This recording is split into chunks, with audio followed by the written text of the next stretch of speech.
반갑습니다. 네, 사랑합니다, 여러분들. 자, EBS 공인중개사 렌다나.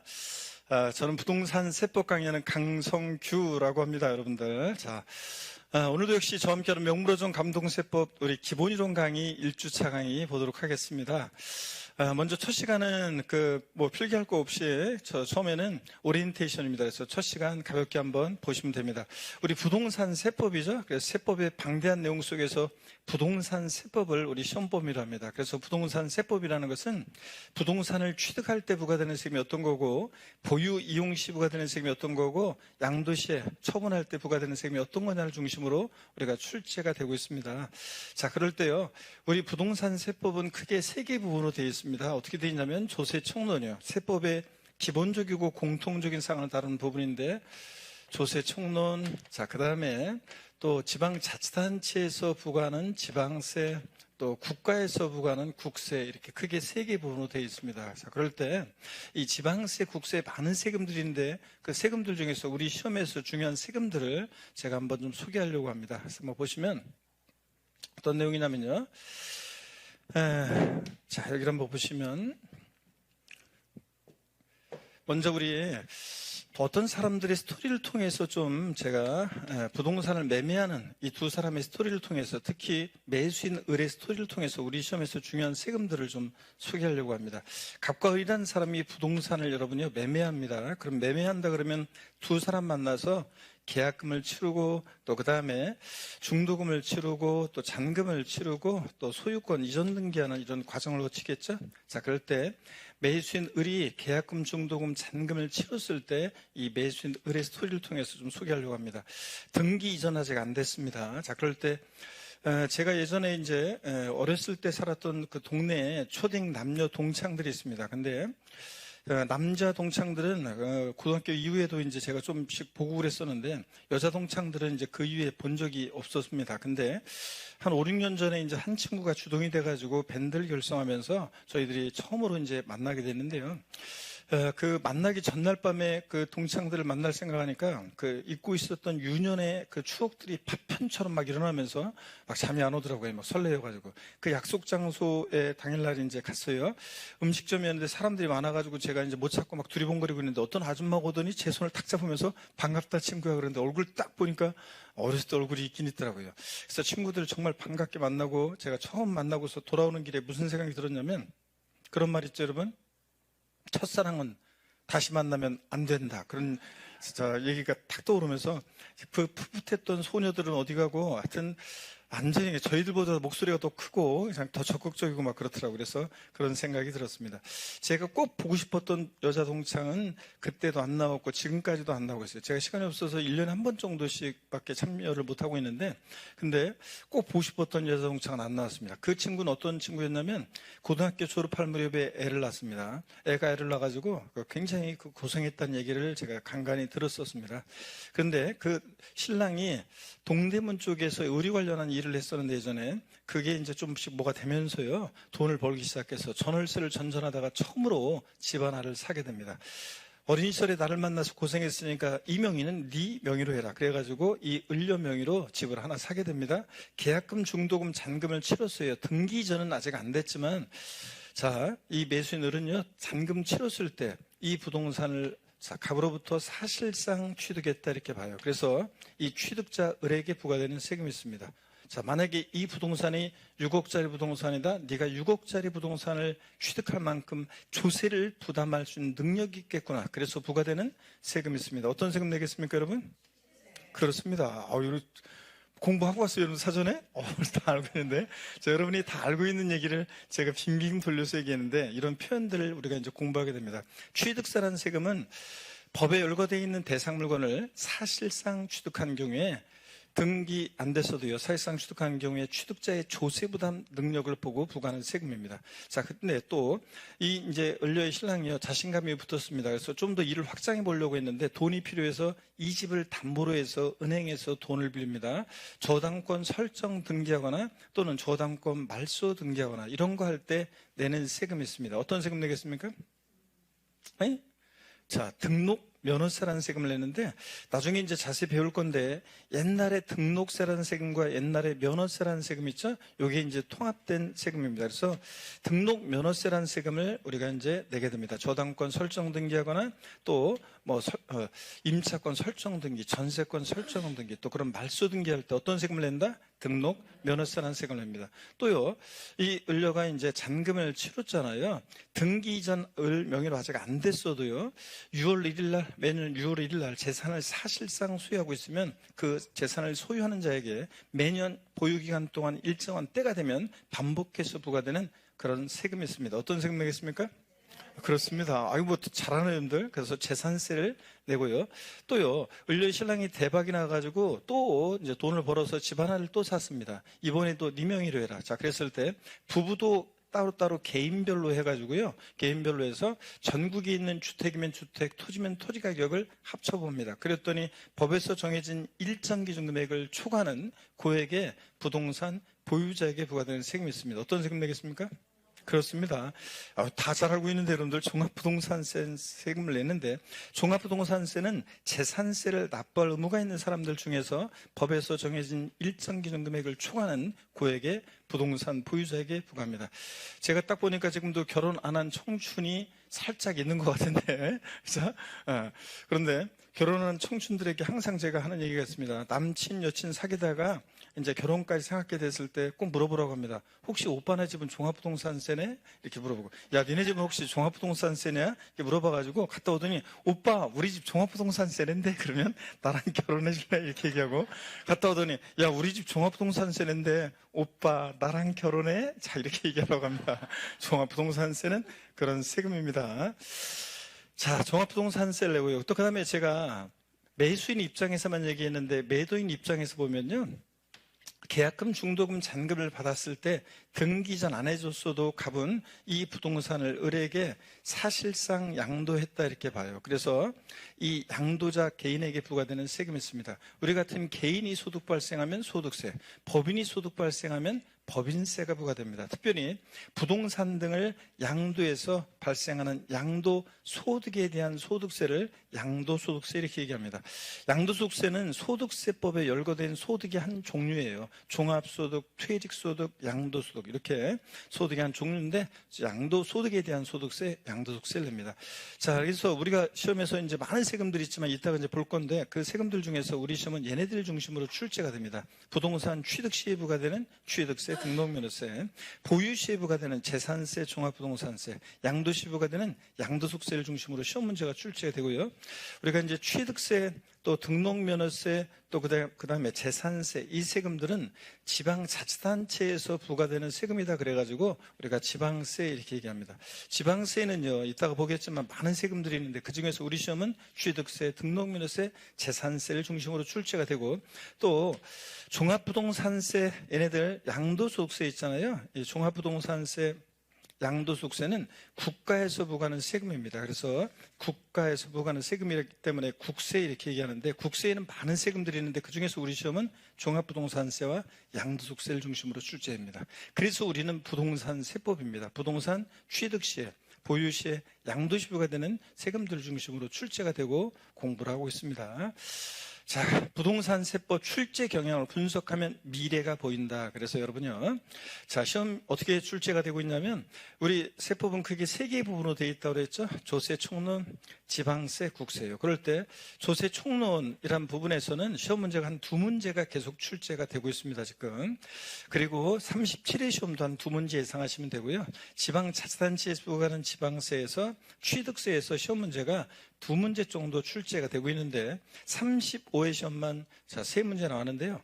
최근에 제가 35회 시험 때 전에 취득세에서 올해는 세 문제 나올 가능성이 높다 그랬는데 세 문제가 나왔습니다. 제가 그냥 대충 제 신통력을 발휘해가지고 올해는 세 문제 이렇게 찍는 게 아니라 최근에 5, 6년 사이에 보면은 한 세목씩 이렇게 뭐냐면 번갈아 가면서 원래 출제되던 비중보다 한 문제씩 더 출제되는 경향을 보였는데 취득세가 그 차례여가지고 제가 35회 때 세 문제 나온다고 했는데 맞고요. 올해는 제가 다시 두 문제 나올 가능성이 높다고 했는데 36회 두 문제 나왔습니다. 나왔습니다. 37회 시험도 한 2문제, 많으면 3문제, 그래서 2문제 정도 출제 예상하시면 되고, 등록면허세는 한두 문제씩 계속 출제가 됐었는데 34회 2문제 나왔고요. 근데 35회 시험은 안 나왔어요, 한 문제도. 자, 그래서 36개 시험 제가 한 문제는 무조건 나온다고 했는데 한 문제 나왔죠. 37회 시험도 한 문제, 두 문제, 그래서 한두 문제 출제되고요.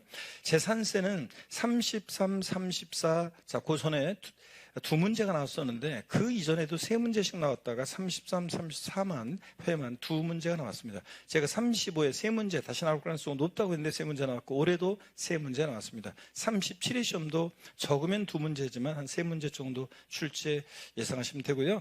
기타 지방세라는 부분에서는 시험에 이제 27회 시험, 그 다음에 31회 시험 딱 2번만 나왔어요. 그래서 자주 출제되는 부분 아니고요. 그 다음에 국가에서 부과하는 국세에서는 종합부동산세가 거의 2문제가 거의 고정적으로 출제가 되고 있고 37회 시험도 한 2문제 출제 예상하시면 되고 양도소득세가 대여섯 문제씩 출제가 되는 부분인데 최근에 계속 5문제 나오고 있습니다. 기타 국세라고 그래서요. 여러분이 부동산을 보유 중에 임대합니다. 그럼 임대 사업소득에 대해서 개인은 종합소득세를 내는데 그럴 때 부동산 관련한 이 부동산 임대 사업소득에 대해서 문제가 한 문제씩 지금 출제되고 있습니다. 뭐 2문제 나온 적도 2번 있지만 거의 한 문제 정도 출제가 되고 37회 시험도 한 문제도 안 나오거나 아니면 한 문제 나오거나 이렇게 예상하시면 되겠습니다. 그래서 세법은 이렇게 16문항이 공시법 24문항과 함께 2차 2교시에서 출제가 되고 있습니다. 어떤 세금이 제일 중요하냐 보니까 처음 오신 분들 양도소득세가 제일 중요하죠. 그래서 양도소득세가 제일 어렵고 제일 중요합니다. 자, 그 다음에 이제 중요한 것은 재산세, 또 그 다음에 취득세 이런 세금들이 또 어렵고 또 중요합니다.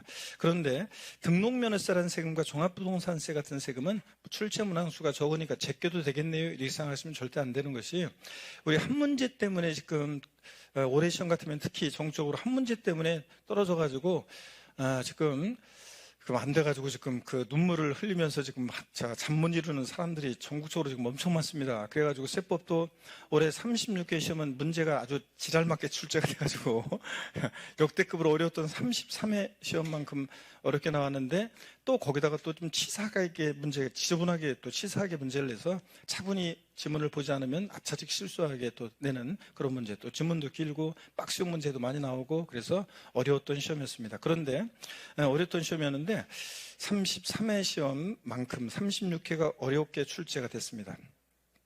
자, 그런데 이번 36회 시험에서 문제 출제가 이렇게 어렵게 출제가 됐지만 그렇지만 또 고득점 하는 사람들은 고득점을 하고 또 그랬습니다. 그래서 한두 문제 걸려있는 또 그런 분들이 또 2차 엄청 많다 보니까 많은 분들이 저한테 제발 이의제기 문제 좀 올려주세요. 제발 막 저 좀 살려주세요. 한 문제 때문에 지금 막 피말리고 있습니다. 막 이런 분들이 많아가지고 제가 원래 이렇게 이제 평상시에 웬만하게 문제 출제했을 때는 이의제기 가능 문제를 제가 뭐 특별한 거 아니면 그냥 연락이 차지 않고 그냥 어영부영 어떻게 하다 보면 시간 없으니까 넘어가는 경우가 많은데 올해는 문제가 어렵게 출제됐기 때문에 제가 시험 본 당일날이죠. 그날 제가 이제 해설 강의하고 그날은 밤새가지고 제가 진짜예요. 거의 밤새가지고 새벽 6시까지 날밤 완전히 셀 동안 제가 집중적으로 제가 이 잡듯이 뒤져가지고 이의제기 가능 문제 3문제를 제가 이제 올렸습니다. 자, 그래서 그랬는데 어떻든 간에 올해 그렇게 문제가 출제가 됐고요. 한두 문제를 그러니까 소홀히 하면 된다 안 된다 안 된다. 그래서 넉넉하게 합격하는 분도 계시지만 한두 문제 때문에 어렵게 고생하시는 분들이 많기 때문에 그래서 소홀히 하면 안 됩니다. 등록면허세 같은 세금은 막판에는 한 10분이면 정리되는 세금이기 때문에 포기하지 않고 우리가 다 공부하셔야 되겠습니다. 어떻게 문제가 세법은 출제되냐면요. 계산 문제가 이제 나오는데 세법은 한두 문제 나옵니다. 많게는 뭐 33, 34에는 2문제가 나온 적도 있지만 대개는 한 문제가 출제되는데 2개의 논점을 이렇게 한 번에 묶어가지고 이렇게 조금 어렵게 출제되는 그래서 시간 내에 여러분들이 풀기 조금 곤란하게 나오는 그런 해도 있지만 대개는 세법은 이론을 알고 있으면 풀 수 있는 그런 응용 문제고 물어보고 계산을 위한 계산 문제는 아니에요. 그래서 사칙연산만 할 수 있으면 되니까 여러분들이 쌀집 계산기 갖고 들어가잖아요. 그 계산기 있으니까 뭐 내가 곱하기 나누기 자신 없어도 그거 누르면 되니까 그래서 세법은 계산 문제가 육회 시험만 하더라도 부담부 증여시 양도차익 계산과 관련한 문제였는데 요거는 평상시 수업 시간에 문제풀이 이후에 막판까지 제가 그 연습한 문제였고요. 그래서 맞힌 분들이 많습니다. 계산 문제, 3도 문제 출제가 되고 한 문제 정도. 최신 유형 문제라고 해서 평상시 출제했던 유형과 다른 형태의 문제가 가끔 출제가 되는데 36회도 박스에 조문 깔아놓고 거기에 밑줄 그어서 이것이 의미하는 게 어떤 거냐 이렇게 물어보는 그런 최신 유형 문제가 나오기도 했습니다. 박스형 문제가 이제 2문제에서 4문제 정도 출제가 되는데 이 36회 시험은 이제 4문제가 나왔어요. 이 박스형 문제가 어떤 거냐면 이런 박스형 문제에 대해서 수험생분들이 굉장히 이제 어렵게 생각합니다. 왜냐하면 또 정답률이 낮습니다. 박스형 문제는 왜 낮냐면 자, 그냥 오지선다 문제는 5개를 전부 다 알아야 되는 거 아니고 그 중에 한두 개를 확실하게 알고 있는데도 답을 고를 수가 있지만 이 박스형 문제는 요번 같으면 특히 36개 시험은 보기에 제시된 것들이 많고 지문이 길었습니다. 그래서 한 6개, 5개를 깔아놓고 옳은 것을 모두 고른 것은 그러면 옳은 걸 다 알고 있어야 되잖아요. 여러분들 다 알고 있어야 되잖아요. 그 지문에 제시된 것을. 그렇기 때문에 박스형 문제 어려운 건데 36개 시험은 4문제가 나왔습니다.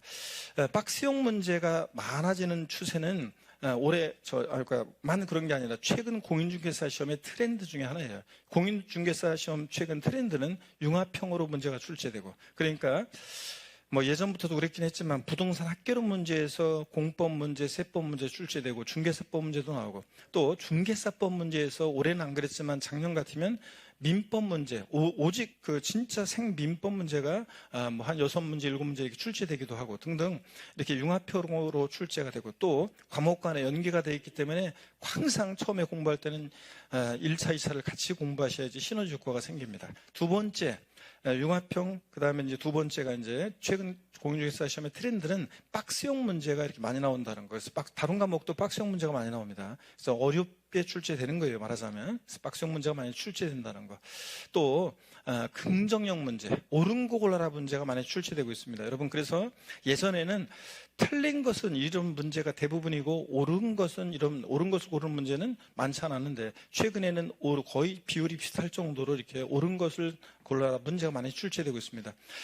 수험생들 모의고사 같은 거 통계를 보면 틀린 것은 요 정답률이 옳은 것은 보다 훨씬 높습니다. 긍정형 문제보다 틀린 거 고르는 것을 잘 골라요. 근데 옳은 걸 고르는 문제의 정답률이 낮은데 최근엔 그렇습니다. 그래서 이런 것들이 공인중개사 시험의 트렌드고요.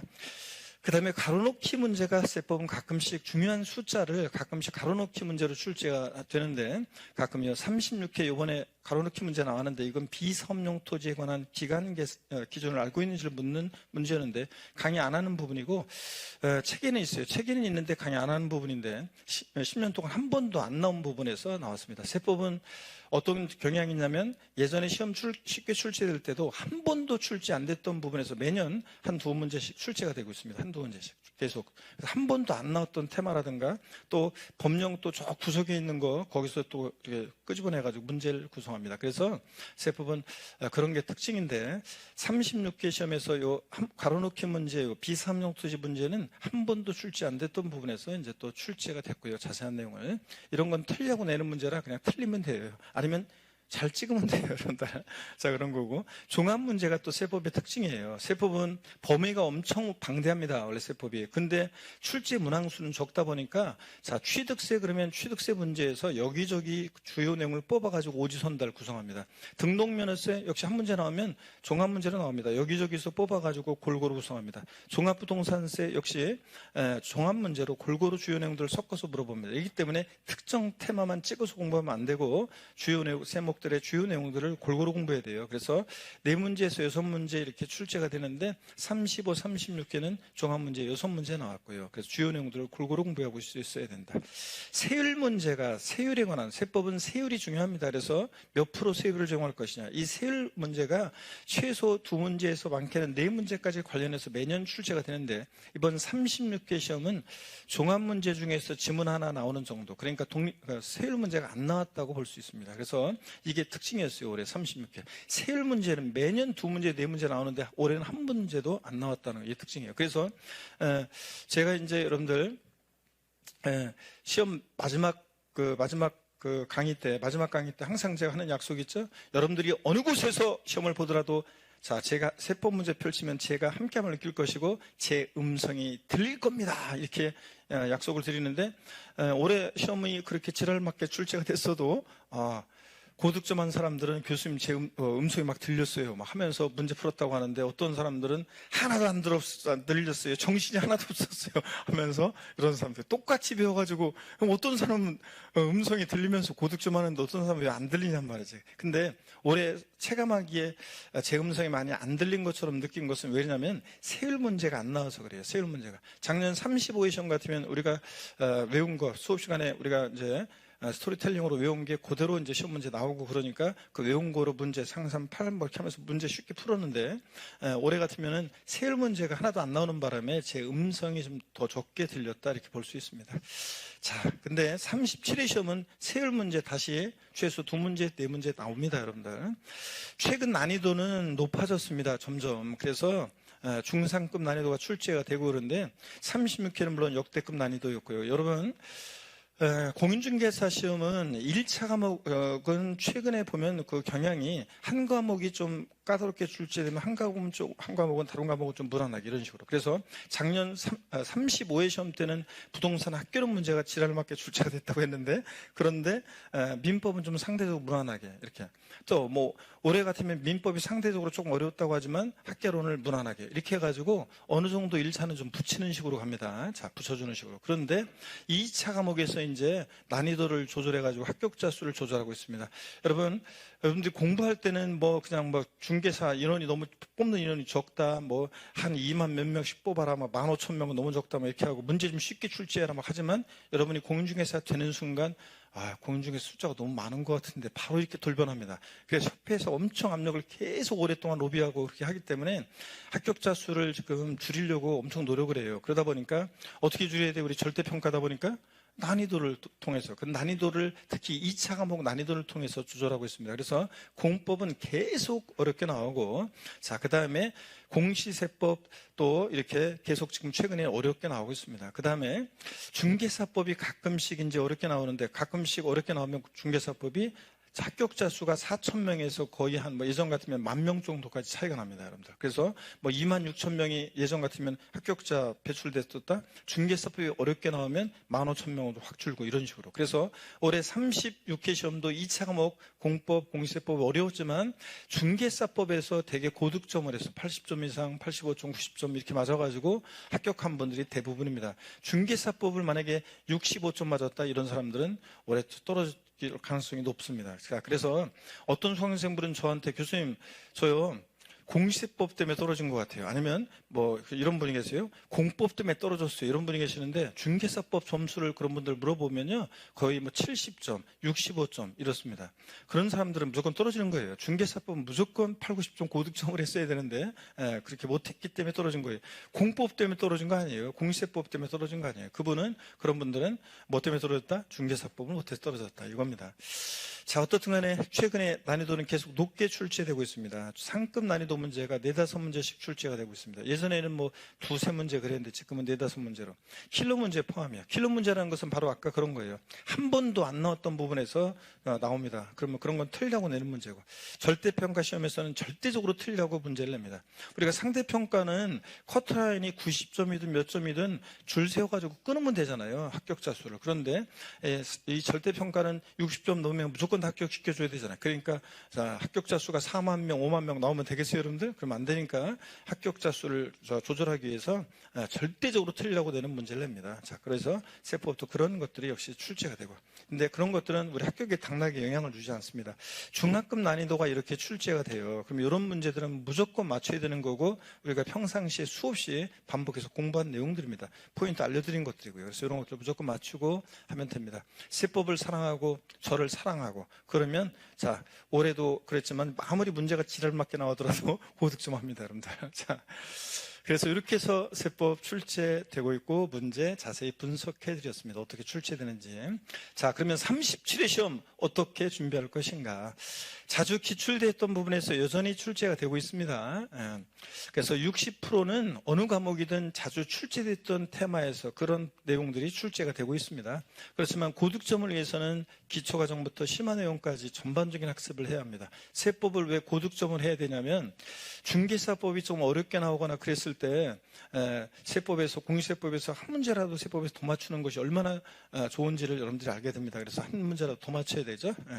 전반적인 학습을 해야 되고요. 기초과정부터 심화까지. 그 다음에 부동산 세법의 전반적인 체계 및 법령의 의미를 이해하고 있어야 풀 수 있는, 최근에는 법령의 의미를 이해하고 있어야지 풀 수 있는 그런 지문이 다수 출제되고 있습니다. 그래서 단순 암기식도 있지만 출제가 되지만 중요한 숫자나 이런 것들은 세율은 암기해야지 풀 수 있는 문제도 나오지만 또 법령의 의미를 이해하고 있어야지 풀 수 있는 문제예요. 그래서 이런 것들은 그러다 보니까 최근에 시험을 보다 보면 확실하게 답인 거는 제가 저 시험 전에도 그랬지만 확실하게 이건 답이다라고 확신을 갖는 것들은 수험생들 체감하기 한 40% 정도밖에 안 돼요. 그 다음에 나머지 한 30% 정도는 여러분들이 이건 것 같은데 하면서 답을 고릅니다. 왜냐하면 법령의 의미를 이해하고 있어야지 풀 수 있는 문제들이기 때문에 그런 것들은 그냥 이건 것 같은데 이렇게 합니다. 그걸 찍었다고 표현하는 분도 계시는데 그건 찍은 게 아니에요. 그게 실력이지. 그래서 이건 것 같은데 나머지 또 한 20, 30%는 잘 모르겠는데 이러면서 시험을 보게 됩니다. 그런데 막상 이제 시험을 딱 보고 나면 망했다. 그냥 확실히는 갖고 답을 쓴 거 한 40%밖에 안 되는 것 같고 이게 망했다 그러지만 나중에 답을 맞춰보면 맞출 문제들은 쭉 맞히게 됩니다. 자, 그래서 법령의 의미를 이해하고 있어야 풀 수 있는 문제 지문이 다수 출제되고 있고요. 최근의 출제 경향에 대비해서 특정 부분만 골라서 공부하기보다는 기초과정부터 심화과정까지 쭉 9시월까지 탄탄하게 들으셔야 되겠습니다. 그래서 차근차근 준비한다. 그래서 여러분들 보면 이번에도 고득점한 그 사람들의 어떤 특징을 보면 대부분 그분들은 이렇게 특정 어떤 강의만 듣거나 이런 분들이 많지 않고 그런 분들은 거의 없고 대부분 이제 기초부터 쭉 마지막 강의까지 쭉 꾸준히 들은 사람들이 고득점을 합니다. 세목 간의 비교 정리도 필요합니다. 그래서 항상 세금들 헷갈리지 말고 비교 정리해야 되고요. 그 다음에 사례형 문제 대비도 이제 필요하고요. 전반적인 세법의 이해를 중점으로 중요한 숫자는 암기해야 합니다. 여러분, 우리 세법은 여전히 암기가 중요합니다. 어떤 분들은 2차 과목을, 세법 같은 과목도 암기식 과목이 아니에요. 이해하셔야 돼요. 그런데 이해만 해갖고서는 안 됩니다. 세법은. 특히 2차 과목은 공력을 들여서 여전히 객관식 시험은 빠르게 정확하게 풀려면은 암기가 돼 있어야 돼요. 중요한 세법 같으면 숫자라든가 세율 등등 기본적인 것은 암기가 돼 있어야 되고 그 암기를 바탕으로 해야지 암기가 돼 있어야지 이제 응용력도 생기고 그 다음에 아울러서 법령의 의미를 이해하고 있어야 합니다. 자, 그래서 숫자만 보면 하수 이런 얘기를 나중에 문제 풀이 가면 저한테 많이 듣게 될 건데 숫자를 바꾸기도 하지만 숫자 발 앞에 있는 것까지 같이 보는 습관을 항상 가지셔야 됩니다. 그래서 숫자만 보면 하수다. 최근 2, 3년의 개정세법 내용 중에서 주요 내용은 반드시 숙지하고 계셔야 됩니다. 세법은 그해 개정 내용이 전혀 출제 안 되는 해도 있지만 대개 개정 내용이 중요하고요. 출제가 되고 또 그 다음에 세법은 개정이 계속 잦습니다. 제가 이번 주에 강의를 했는데 또 다음 주에 와가지고 이거 개정됐어요 이렇게 해서 또 수정해드리고 막 이렇게 합니다. 세법은 개정이 잦다는 거 끝까지 들으셔야 되겠고 그 다음에 최근 이번 36개 시험의 특징은 제가 열받는 것 중에 하나가 뭐냐면 최근 2, 3년에 굉장히 중요한 개정 내용들이 있었는데 35회 시험은 그런 내용들을 출제를 했어요. 근데 36개 시험은 최근 2, 3년에 중요한 개정 내용을 그냥 요리조리 피해가지고 그런 부분들은 요리조리 피해서 출제를 안 했어요. 그래서 제가 이제 출제한 사람이 최근에 연구를 제대로 공부를 안 한 사람도 있고 안 한 사람이 들어갔구나 이런 생각이 들었어요. 그래서 최근에 중요 개정 내용들은 그런 테마 내용들은 이리저리 피해가지고 문제를 출제했다는 거. 자, 어떻게 그렇지만 세법은 9월 달에 개정된 것이 10월 달에 출제되기도 합니다. 그래서 최근 개정 내용을 잘 또 알고 계셔야 되겠습니다. 자. 또 뭐가 나오네요, 여러분들. 재도전 하시는 분들에게 드리는 응원입니다. 시험은 운칠기삼입니다, 여러분. 자, 그래서 운이 70이고 그 다음에 기술이 30입니다. 올해 떨어진 분들 중에는 35회 시험 때 응시했으면 합격했을 사람들이 많습니다. 그것도 운이에요. 35에 응시했으면, 한 해 빨리 응시했으면 똑같은 노력으로 똑같은 공부를, 시험 성적을 거뒀을 때도 합격할 수 있었는데, 근데 올해 응시했기 때문에 떨어지는 그런 경우도 있고, 또 그 다음에 성인고시 준비하신 분들은 이런저런 상황이 따라주지 않으면 공부하기가 쉽지 않습니다. 그래서 집안에 무슨 환자가 생긴다거나, 어떤 그 주부 수강생은 참 안타까운 상황이니, 신랑이 공부하고 있었는데 갑자기 신랑이 그 뇌졸중으로 쓰러져가지고, 그래서 뭐 병간호하면서 공부 뭐 이렇게 하려고 했는데 제대로 못하잖아요. 뭐 그런 일도 생기고, 진짜 환자가 생긴다거나, 아니면 무슨 뭐 집안에 큰 무슨 문제가 생긴다거나, 그러면 공부하기가 쉽지 않죠, 여러분들. 그런 상황들이 따라줘야 되고. 자, 그래서 뭐 또 여러 가지 또 이유로 또 새가슴들 있잖아요. 평상시 공부 잘했어요. 모의고사도 잘 나왔어요.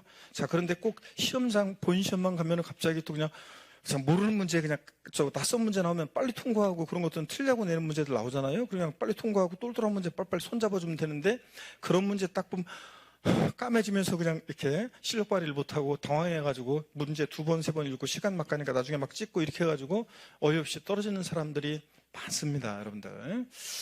자, 37회 시험에 최종 합격하기 위해서는 기본 강의부터 시작하셔야 됩니다. 제가 항상 그래도 평상시에 1년 동안 이제 같이 이렇게 하면서 얼굴 보면서 얘기도 좀 하고 그랬던, 제가 이제 그 수강생분들하고 일수록 제가 꼭 얘기합니다. 기본 강의부터 시작해야 한다. 그래야지 기본 강의부터 들으면 이제 작년에 무조건 외웠던 것들이 올해 이제 이렇게 의미들이, 이게 이런 거였구나, 의미들을 이해하면서 이제 이렇게 강의를 수강하게 되고, 따로 복습을 안 해도 그냥 강의 듣는 게 복습이지 뭐. 그렇게 하면서 감을 유지하고 이렇게 하다가 나중에 이제 본격적으로 여름 위에 혼신의 힘을 다 쏟으면 됩니다. 그래서 기본 강의부터 반드시 시작하는 걸 당부드리고요. 마무리 강좌까지 꼭 수강하시길 당부드립니다. 그래서 재수하신 분들일수록, 또 이렇게 재수 3수 하시는 분들일수록 뭐 이 강의 이거는 듣고 이거는 빼고 이거는 하고 이거는 안 하고 막 이렇게 하면서 자기 나름대로의 플랜을 세우는데, 그러면 안 좋습니다. 자, 그래서 그냥 끝까지 마무리 강좌까지 꼭 수강하시길 당부드리고, 약해지면 안 됩니다. 이번에 또 떨어지면 망신인데 막 하면서 시험이 가까울수록 또 불안해지고, 또 공부하다가 또 상념에 젖고 그러는데, 그러지 말고 약해지면 안 됩니다. 지금부터 차근차근 시작하면 37에 무조건 합격할 수 있습니다. 모의고사 등을 통해서요, 새가슴인 분들은 낯선 문제에 당황하지 않는 연습이 필요합니다. 그래서 모의고사는 꼭 반드시 현장에서 오셔가지고 집에서 혼자 풀지 말고 꼭 사람들 속에서 같이 모의고사 보는 연습을 통해서 낯선 문제에 당황하지 않는 연습, 적당한 소음 속에서 문제 푸는 연습들을 꼭 하시기 바랍니다. 자, 지금부터 차분히 준비하시면 37회 시험은 반드시 최종 합격에 아름다운 결실이 있을 거고, 제가 특별히 더 응원하고 합격을 도와드리겠습니다. 여러분 힘내시고.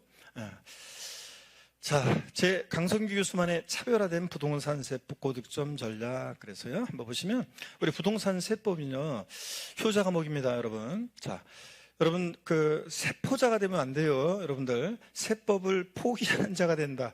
학창시절에 수포자가 되면 두고두고 애를 먹죠. 그런 것처럼 세포자가 되면 여러분들이요, 일단 2차 합격 전략에 지장이 생기고, 또 그 다음에 또 살아가시면서 여러분 두고두고 공중에서 공부했는데도 불구하고 두고두고 도움이 안 됩니다. 또 여러분 또 공인중개사 실무에 나가셔가지고 고객들이 제일 궁금해하고 제일 물어보는 게 세금과 관련한 건데, 세무사한테 물어보세요. 저는 세법은 잘 몰라요. 이런 식으로 하면 공인중개사 신뢰성이 확 떨어지겠죠, 여러분들. 그래서 고객들을 위해서 최대한 좋은 컨설팅을 해줘야 되는데, 자기가 아는 법에 세금 계산은 세무사한테 맡기면 되는 거지만, 세법은 그래서 효자 과목입니다. 공부할 때도 시험 합격에 도움이 되고, 세법을 공부해 놓으면 여러분들이 살아가시면서 여러분 본인한테 두고두고 도움이 되고, 주변 지인들한테 세법 지식을 나눠주면서 도움을 주고 칭찬을 받고, 공인중개사 실무에 나가서 유능한 공인중개사가 될 수 있습니다. 그러니까 세법은 효자 과목이다. 세법은 이해와 암기와 비교가 삼위일체가 돼야 되는데, 성부와 성자와 성령이 아니라 이해와 암기와 비교입니다. 근데 무조건 외울 수 없죠? 이해하셔야지. 자, 그래서 법령도 용어를 이해하고, 세법의 전반적인 체계를, 세목들의 특성 등 그 체계를 이해하고, 그 다음에 법령의 의미를 이해하고, 또 근데 세법은 암기가 중요해요. 세법은 암기가 안 돼 있으면 풀 수 없는 문제도 많이 출제되고 또 암기가 돼 있어야지 응용력이 생깁니다. 자, 그래서 암기가 중요한데 제가 온갖 방법을 써서 암기할 수 있도록 도와드리고, 세법은 또 비교할 수 있어야 돼요. 각 세목들이 막 헷갈려요. 막 뒤섞여가지고. 그래서 비교 정리할 수 있어야 됩니다. 세법은 그래서 이해와 암기, 비교가 삼일체가 돼야 되는데, 강의를 들으면 이해시켜드리고 암기시켜드리고 비교 정리해드립니다. 자, 우리가 기초과정부터 해서 이제 기본 심화과정, 이렇게 내용은 점점 이렇게 이제 우리가 이제 심화돼 갑니다. 내용은 점점 어려워지는데, 내용이 처음에는 기본적인 것만 하다가 점점 어려워지면서 많은 내용을 배우게 되면 바로 수강생들은 자기가 이해가 안 되면 바로 저희들한테 원망의 눈치를 보내면서 언제 딴 데 어디 구원의 길이 없나 이렇게 방황하는 분들 계시는데, 여러분들이요, 자, 걱정할 필요 없이 그냥 저는 세법 강의는 들은 풍월만 있으면 나중에 요약 정리해드리고 또 문제를 통해서 힘들겠지만 이 문제를 통해서 다양한 사례 연습을 통해서 포인트가 어떤 건지 또 우리가 이제 문제 푸는 연습을 하게 되고, 또 두 장에 제가 세법을 또 정리해드리고 단 두 장의 세법을 정리해드리고 압축해드리고 또 이론 총정리 마무리 특강 100선 문제 특강을 통해서 우리가 이제 마무리를 해드립니다. 다 압축해드리고요. 제가 이제 어떤 곳에서 이번 시험 적중, 이거, 자, 제가 막판 그 교재 이런 데서 어디서 적중했는지, 기본서는 지문 두 개만 없었고 나머지는 문제가 다 비상투지 관련한 것도 그렇고 다 들어 있습니다. 기본서에는. 그래서 기본서에서 적중했다, 이건 말이 안 되고, 원래 다 들어 있으니까 대부분은. 그래서 기본서 빼고 이 막판 자료들만 봤을 때 적중 어떻게 했냐 이렇게 하다 보면, 막판 자료에서 두 문제 빼놓고는 다 여기 9시월 자료에 다 들어있습니다, 여러분들. 그렇기 때문에 막판까지 끝까지 들은 풍월만 있으면 마지막에 다 압축 정리해드리고 하기 때문에 이때 바짝 하면은 여기 다 들어있단 말이죠. 자, 그래서 고득점할 수 있다는 거. 이렇게 해서 세법은 100% 완결합니다.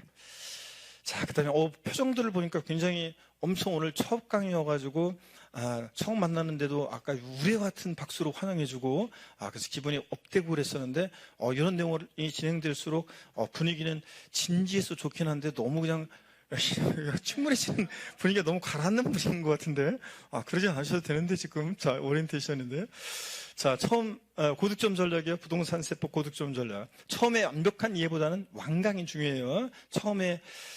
처음 배우는데 이게 뭐 이해가 되고 느껴지고 이렇게 할 수는 없어요. 그래서 처음에는 그냥 완강하는 게 중요합니다. 목표를 두고.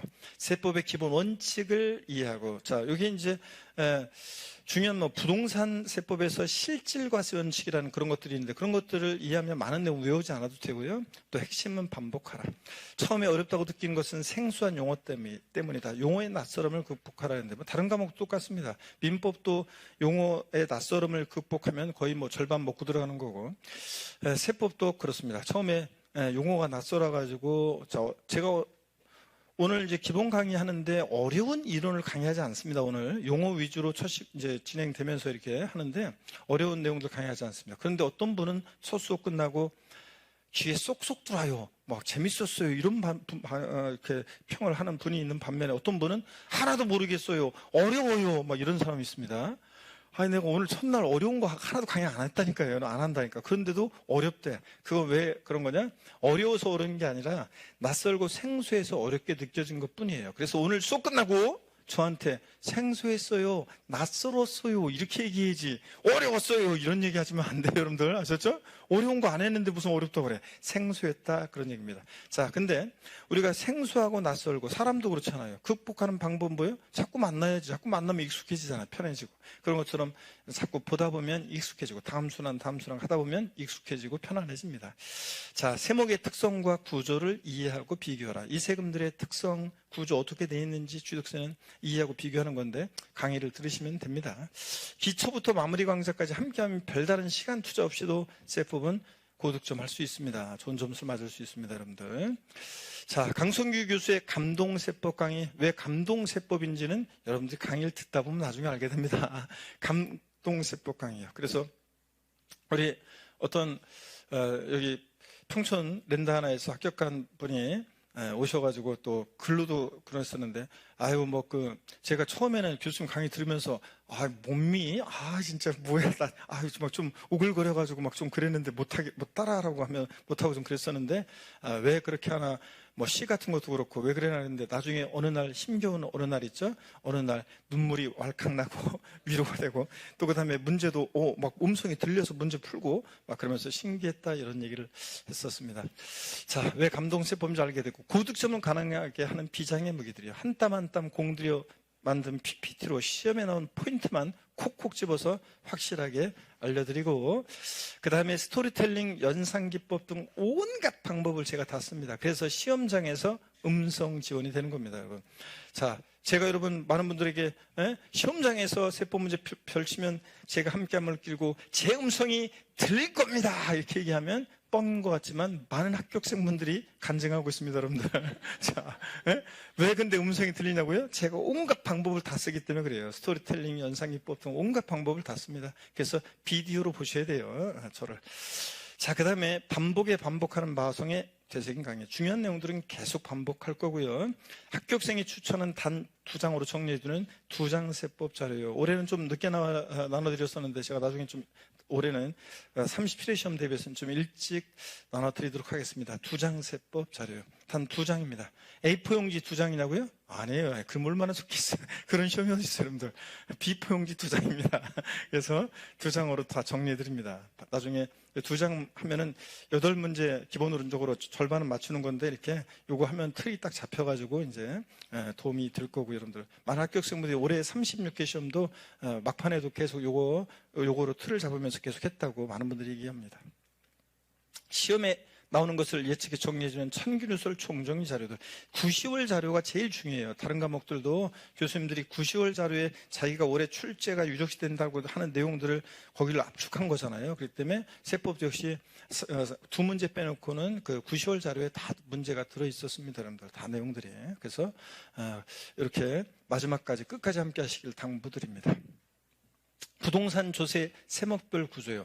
우리가 이제 세금들을 공부할 때 어떤 것들을 공부하는 거냐면, 이 세금은 누가 부과하는 세금인지, 과세 주체, 세금을 과세하는데 주체가 된 자, 세금 부과의 징수 권한이 있는 자인데요. 누가 부과하는 세금인지, 이거는 어떤 것을 대상으로 해서 부과되는지, 취득세는 어떤 걸 취득했을 때, 재산세는 어떤 걸 보유할 때 부과되는 세금인지, 누가 이 세금 납세문자가 되는지, 또 세금 계산은 어떻게 하고 계산된 세금은 어떻게 징수가 되고 어떤 경우에 비과세가 되는지, 이걸 이제 공부합니다, 여러분들이. 자, 그래서 나중에 이제 공부 다 한 다음에 이게 머릿속에 그려지면, 이제 이 세금은 누가 부과하는 세금이고, 어떤 것을 대상으로 하고, 누가 납세무자가 되고, 세금 계산 어떻게 하고, 계산된 세금 어디다 납부하고, 어떻게 징수가 되고, 어떤 경우에 비과세가 되느냐가 머릿속에 떠오르면 공부가 완성인데, 그게 떠오르려면 거의 사람에 따라 차이는 있지만 거의 9월 달은 돼야지, 90월 달은 돼야지 이게 이제 완벽하게 떠오릅니다.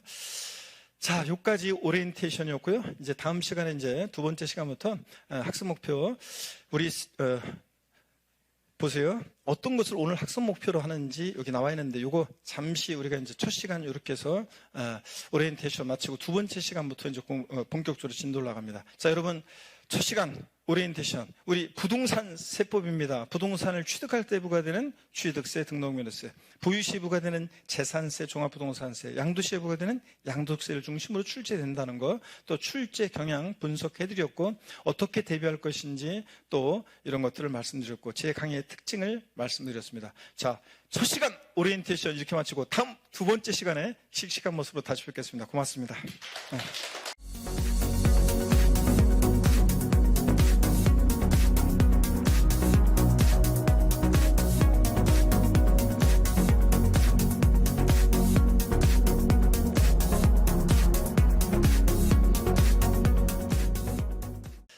자, 여러분, 이어서 보도록 하겠습니다. 오늘 학습 목표는 부동산 세법의 개요를 이해하고 조세의 의미, 특징을 설명할 수 있다.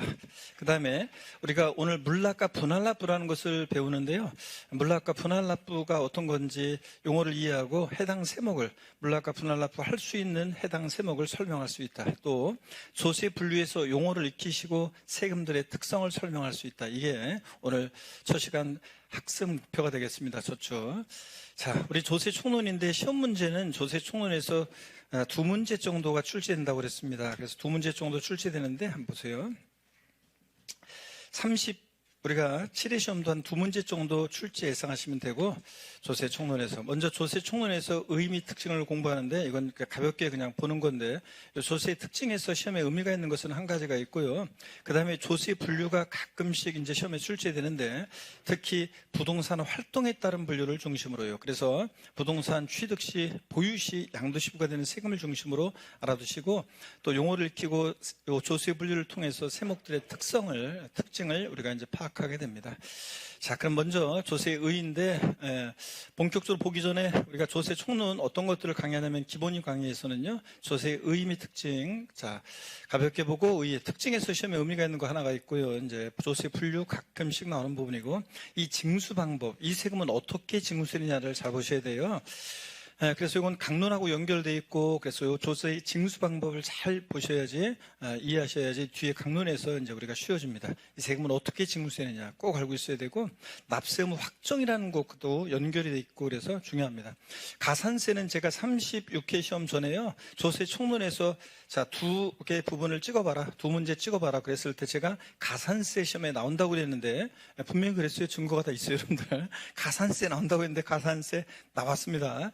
나왔는데 지문 속에서 조금 깊은 지문들이 들어있었지만, 그렇지만 잘 이렇게 보면 세법 상식적으로 답을 골라낼 수 있었을 것이고요. 그래서 가산세 시험에 나왔고, 그래서 올해 시험에서는 가산세가 또 37회 시험에서 나올 가능성이 높지는 않은데, 이 납부지연 가산세라는 것이 올해 이제 국세 개정안도 나와 있고 등등, 이 납부지연 가산세에 관한 것은 안 물어봤기 때문에 이걸 또 좀 잘 주의해서 특별히 보셔야 됩니다. 강론에서도 나올 수 있고 그래서요.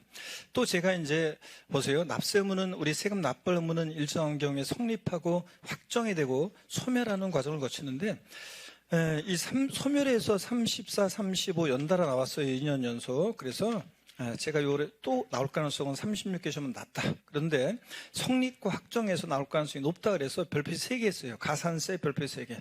납세의무 성립 확정 별표 3개 하면서 시험에 나온다고 했는데, 이번 성립에서 시험에 나왔어요. 납세의무 성립에서는 29회 시험 나왔고, 이번 36회 시험에서 나왔습니다.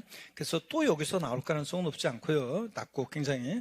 확정이, 이 동네에서는 확정이 중요해요. 납세의무 확정이라는 것이 32회 시험 때 나왔는데, 이번에 37회 시험에서는 이 동네에서는 여기서 이제 나올 가능성이 높다는 걸 좀 강조를 드립니다. 이렇게 중요도에 따라서.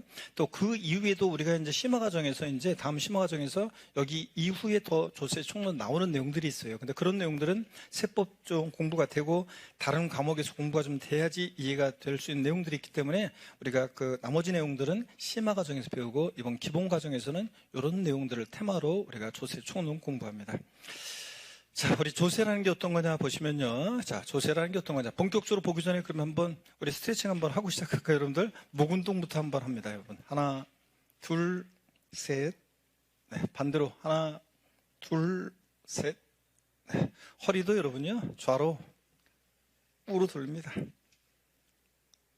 자, 기지개도 화끈하게 제끼시고, 어깨도 돌리시고. 좋습니다. 인강수강생 여러분들도 집에서 따라서 하시고요. 이렇게. 자, 조세란 게 어떤 거냐 편하게 봅니다. 법령에 규정된 것이 아니라 학자들이 얘기하는 거라 시험에 안 나와요. 근데 왜 하냐고요? 처음이니까 그냥 한번 가볍게 훑어보고 갑니다. 조세란 것은 국가 지자체가요, 필요한 일반 경비 및 특정 목적 경비를 조달하기 위해서 직접적 개별적 반대급부 없이 과세 요건, 세금을 과세하는 데 필요한 요건을 충족한 납세무자인 개인 또는 법인으로부터 강제적으로 거둬들인 금전적 부담이다 그랬습니다. 이게 무슨 말이냐? 조세의 특징을 보면 우리가 더 잘 알 수 있는데요. 우리가 과세 주체, 세금을 과세하는 데 주체가 된 자인데, 세금 부과의 징수 권한이 있는 자를 과세 주체라고 합니다. 국가도 있고 지방자치단체가 있습니다. 국가가 과세 주체인 세금을 국세, 지방자치단체가 과세 주체인 세금, 즉 국가에서 부과하는 세금을 국세, 지자체에서 부과하는 세금을 지방세 이렇게 얘기합니다. 세금은 반드시 국가자치에서 부과하는 게 세금이지, 국가자치가 아닌 곳에서 부과하는 것은 조세가 아닙니다. 그래서 우리가 공기업이나 공공단체에 내는 공과금, 공공요금은 조세가 아닙니다. 저희 부모님 댁에 이제 저희 엄마가 이제 굉장히 연로하세요. 제가 이제 5남이녀 7남매 중에서 막내 아들이다 보니까 저 늦게 낳고 그래서 저희 엄마가 이제 굉장히 연로하신데 90이 넘은 저희 엄마가 있죠. 요새 날씨가 춥잖아요. 그래서 추워지고 그래서 집안의 온도 좀 따뜻하게 이렇게 올리셔서 지내시고 침대에 온도도 좀 올리셔서 따뜻하게 지내시라고 하면 저희 엄마가 얘기합니다. 전기세 많이 나온다, 가스세 많이 나온다 이렇게 얘기합니다. 그럼 제가 명세기에도 세법을 강의하자는 막내 아들이 그래서 제가 엄마한테 엄마 전기세, 수도세, 가스세 이런 거 잘못된 표현이에요. 세금은 국가나 지자체에서 부과하는 게 세금이지 국가 자체가 아닌 곳에서 부과하는 것은 세금이 아니에요. 그러니까 전기요금, 가스요금 이렇게 얘기해야지 전기세, 가스 이렇게 얘기하면 안 된다고 얘기하면 저희 엄마가 그러냐고 알았다고 한 다음에 바로 다음날 되면 다시 또 전기세 그럽니다. 자, 어떡하네. 여러분들도 이제 이런 공공요금은 조세가 아닙니다. 그러니까 전기세, 가스 이렇게 얘기하면 안 되고 이런 것들은 전기요금, 수도요금 같은 공공요금은 조세가 아닙니다. 국가 자체가 아닌 곳에서 부과잖아요. 자, 우리 조세 부과의 목적, 국가 자체가 우리에게 왜 세금을 부과하냐? 가장 1차적 본원적 목적은 재정 수입 조달 목적, 국고적 목적에 이르러서 돈이 있어야지 일할 거 아니에요. 그래서 재정 수입 조달 목적이 가장 중요하고 최근에는 사회 정책적, 경제 정책적 목적으로도 조세를 부과하기도 합니다. 종합부동산세를 2005년도에 도입한 이유는요, 그 당시에 재정 수입 조달하려고 도입한 세금이 아니라 부동산 과열기에 과다보유옥제, 부동산 과다보유옥제, 투기옥제에서 부동산 가격 안정을 도모하기 위해서 종합부동산세 도입했습니다. 그러니까 사회정책적 목적으로 조세를 부과하기도 합니다. 그렇기 때문에 여러분 벌금, 과태료, 과료는 조세가 아닙니다. 자, 여러분 재정 수입 조달 목적으로 국민들한테 벌금 때리고 과태료 부과하는 거 아니에요. 얘네들은 법 위반 행위에 대한 오로지 제재의 목적을 두고 부과하기 때문에 벌금, 과태료, 과료는 조세가 아니다? 아닙니다, 여러분들. 조세가 아니고요. 자, 나중에 제가 요거 한번 심화 과정에서 나중에 한번 언급할 기회가 올 건데 벌금, 과태료, 과료는 조세가 아닙니다. 조세는 또요, 직접적 개별적 반대급부 없이 부과합니다. 조세는 국가 자체로부터 특별한 이익을 받은 특정인에게 징수하는 것이 아니고 비대가성, 비보상성을 특징으로 합니다. 책 넘기는 분들 이따가 내가 교재에 볼 거니까 줄거 드릴 거니까 좀만 참으시고요. 화면을 봅니다. 자, 여러분들이 세금을요, 예를 들어서 뭐 안양시의 세금을 냄과 동시에 재산세 같은 거 냄과 동시에 직접적으로 개별적으로 반대급부 뭐 받은 거 있어요? 수건 한 장, 비누 한 장 받은 적 없잖아요. 세금 낸과 동시에는. 그래서 물론 간접적으로 도로 만들어주고 공원 만들어주고 복지 서비스 제공해주고 뭐 이렇게 간접적인 대가관계는 있지만 직접적이고 개별적인 반대급부는 없는 게 조세의 특징입니다. 그렇기 때문에 사용료나 수수료는 조세가 아니에요. 사용료는 냄과 동시에 무슨 문화회관, 무슨 예술회관 이런 거 자, 사용료를 내면 사용하게 해주잖아요. 자, 수수료를 내면 특정 용역을 대행해주잖아요. 그래서 이런 사용료나 수수료는 냄과 동시에 직접적이고 개별적인 반대급부가 있기 때문에 조세가 아닙니다. 사용료나 수수료는. 그 다음에 조세는 법률에 규정하는 과세 요건, 세금을 과세하는 데 필요한 요건을 충족한 자에게 부과하는데요. 과세 요건이라는 것에 대해서 이게 네 가지니까 오류선다 문제에서 문제 내기 딱 좋을 것 같지만 시험에는 안 나옵니다. 왜냐하면 법률에 규정이 되어 있으면 우리가 외워야 되지만 이거는 학자들이 통설적으로 네 개를 들고 있습니다. 그래서 시험에는 안 나와요. 근데 왜 강의하냐고요? 처음이니까 오늘이 마지막이에요. 처음이자 마지막으로 자 한번 설명합니다. 과세 요건이라는 거. 자, 이 세금은 어떤 것을 과세 대상으로 하고 누가 납세무자가 되고 세금 계산 어떻게 할 것이냐, 과세 표준, 세율 이런 것들을 과세 요건이라고 하고 이런 것들을 충족한 자에게 부과합니다.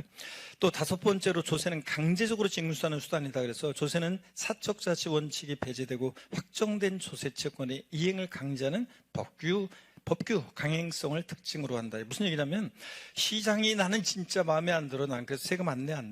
자, 납부할무가 생기면 이행을 강제합니다. 세금 안 내고 버텨요? 체납자 예산에 대해서 압류해서 공매 처분에 넘겨서 다 세금 가져갑니다. 그래서 이행을 강제합니다, 여러분들. 요까지 규양이었습니다. 그래서 이제 요거는 다시는 요까지는 이제 강의하지 않습니다. 근데 왜 강의했냐고요? 처음이니까 세금이 어떤 건지 좀 대충 알아야 될 거 아니에요. 세금 아닌 것과 비교해서. 그래서 한번 설명드린 거고. 자, 여기 봅니다. 여기 보시면 우리 자, 우리 이어서 한번 보겠습니다. 지금 간만에 이거 하니까 또 처음 하니까 또 이게 또 까먹어가지고 또 이게 서투르네요. 자, 여기 조세 기초이론에서 조세 개념 정의 이런 것들 읽어보는 거라고 그랬습니다. 그냥 줄 긋고 외우는 게 아니에요. 그냥 읽어보는 거고, 한번 읽어보는 거고. 여기 벌금, 과태료, 과료등은 조세가 아니라고 그랬죠? 이런 것들은 조세 아닙니다. 얘네들은 법 위반 행위에 대한 제재 목적을 두고 부과하는 거죠. 읽어보는 거고 이런 것들. 자, 이렇게 해서 읽어보시고, 자, 시험에 의미가 있는 것은 어떤 거냐면 여기 6번 조세는 금전적 급부가 원칙이다 있죠. 여기를 이제 설명드리려고 하는데 이것도 역시 펴놓고 여기 화면을 봅니다. 여러분들 화면을 보시면 조세의 특징에서 납부 이행 방법, 세금 납부를 어떻게 이행할 것이냐 이런 얘기입니다. 세금 납부는요, 여러분 보세요. 금전 납부가 원칙이고 세금은 일시불 납부가 원칙인데 화폐경제 시대니까 당연하죠, 여러분. 금전으로 납부해야지. 소 키우는 사람은 소 끌고 오고 돼지 키우는 사람은 돼지 끌고 와 세금 내면 안 되잖아요. 또 세금은 일시불 납부, 한 번에 납부하는 것이 원칙입니다. 근데 금전 납부 원칙의 예로서 물납, 물건으로도 세금을 납부할 수 있어요. 또 일시불 납부 원칙으로서 분할 납부 나눠낼 수도 있습니다. 근데 여러분 물납과 분할 납부라는 것은 그러니까 원칙적으로 허용되는 게 아니라 예외적으로만 이렇게 허용이 되고 있습니다. 자, 그런데 아무 세금이나 물납 분할 납부할 수 있는 게 아니라 허용되는 세금이 법에 딱 정해져 있어요. 일정한 요건과 절차에 따라서 하는데 그 요건과 절차는 나중에 강론에서 배우고 오늘은 용어를 익히시고 물납, 금전 납부 원칙에 의해서 물건으로 납부하는 물납, 일시불 납부 원칙에 의해서 분할 납부 알아두시고 그다음 허용되는 세금을 아시면 되는데요. 어떤 분이 교수님 그 신용카드로도 세금 납부할 수 있죠? 네, 신용카드로 납부할 수 있어요. 근데 그러면 신용카드로 납부하니까 분할 납부네요? 아니에요. 신용카드 회사와 저희와의 어떤 고객 간의 약관 계약에서 할부로 우리가 신용카드 회사에게 이제 대금을 지급한다 할지라도 신용카드 회사에서 세금은 일시불로 냅니다. 그래서 그 신용카드 납부는 여기서 말하면 분할 납부가 아닙니다. 자, 물납 허용되는 세금이 딱 법에 정해져 있습니다. 아무 세금이나 할 수 있는 게 아니라 지방세는 많은 세금들이 있지만 뭐만 허용되느냐? 재산세만 허용됩니다. 다른 세금 안 돼요. 아무리 꼬시 넘어가면 안 되고 자, 지방세에서 물납은 뭐만? 재산세만 허용된다고 분명히 얘기했습니다. 국세에서는 상속세만 물납이 허용됩니다. 색깔을 왜 달리했냐면요. 미리 말씀드리면 우리 시험에서 상속세, 증여세, 법인세, 부가가치세는 부동산 관련 세금이긴 하지만 우리 시험 범위에서 제외돼서 자세한 내용이 안 나와요. 다만 이제 몇몇 특징만 살짝 알고 있으면 됩니다. 자, 그래서 지방세에서는 재산세만, 국세에서는 상속세만 물납이 허용됩니다. 다른 세금 안 되고 분할 납부는 허용되는 세금들이 많은데 오늘 처음 세법 공부하는 분들은 일단 얘네들 다 기억하려고 하면 안 되고 그냥 빨간색으로 된 거 위주로만 살짝 한번 보시는데요.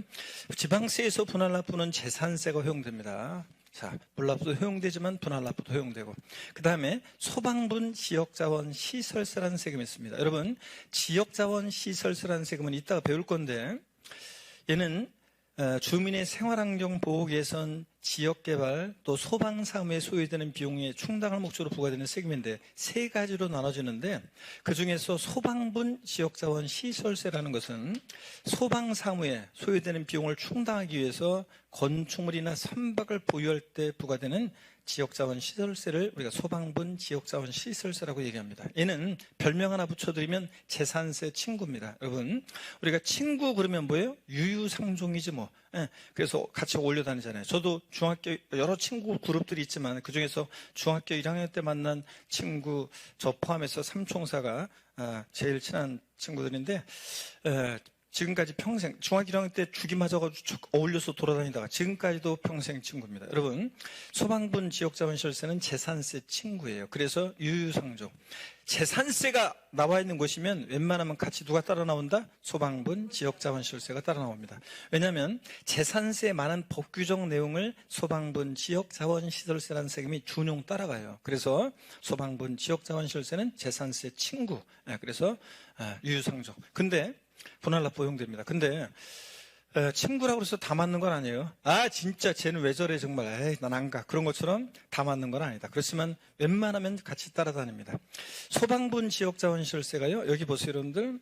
나중에 배우는 건데 둘 다 가만히 있으면 세금을 내라고 지자체에서 세금을 계산해서 우리한테 납세 고지서를 발부해서 징수하는 세금인데 재산세하고 같은 무렵에 고지서를 따로따로 만들어서 보내면 서로 불편하니까 재산세, 납세, 고지서에 나란히 적어서 병기해서 나란히 적어서 함께 고지가 됩니다. 그래서 재산세 고지서를 보면 재산세 얼마, 소방분 지역자원시설세 얼마 같이 내라고 같이 나란히 적어서 병기 고지됩니다. 그럴 때 이 소방분 지역자원시설세는 재산세에 따라서 분할납부 허용됩니다.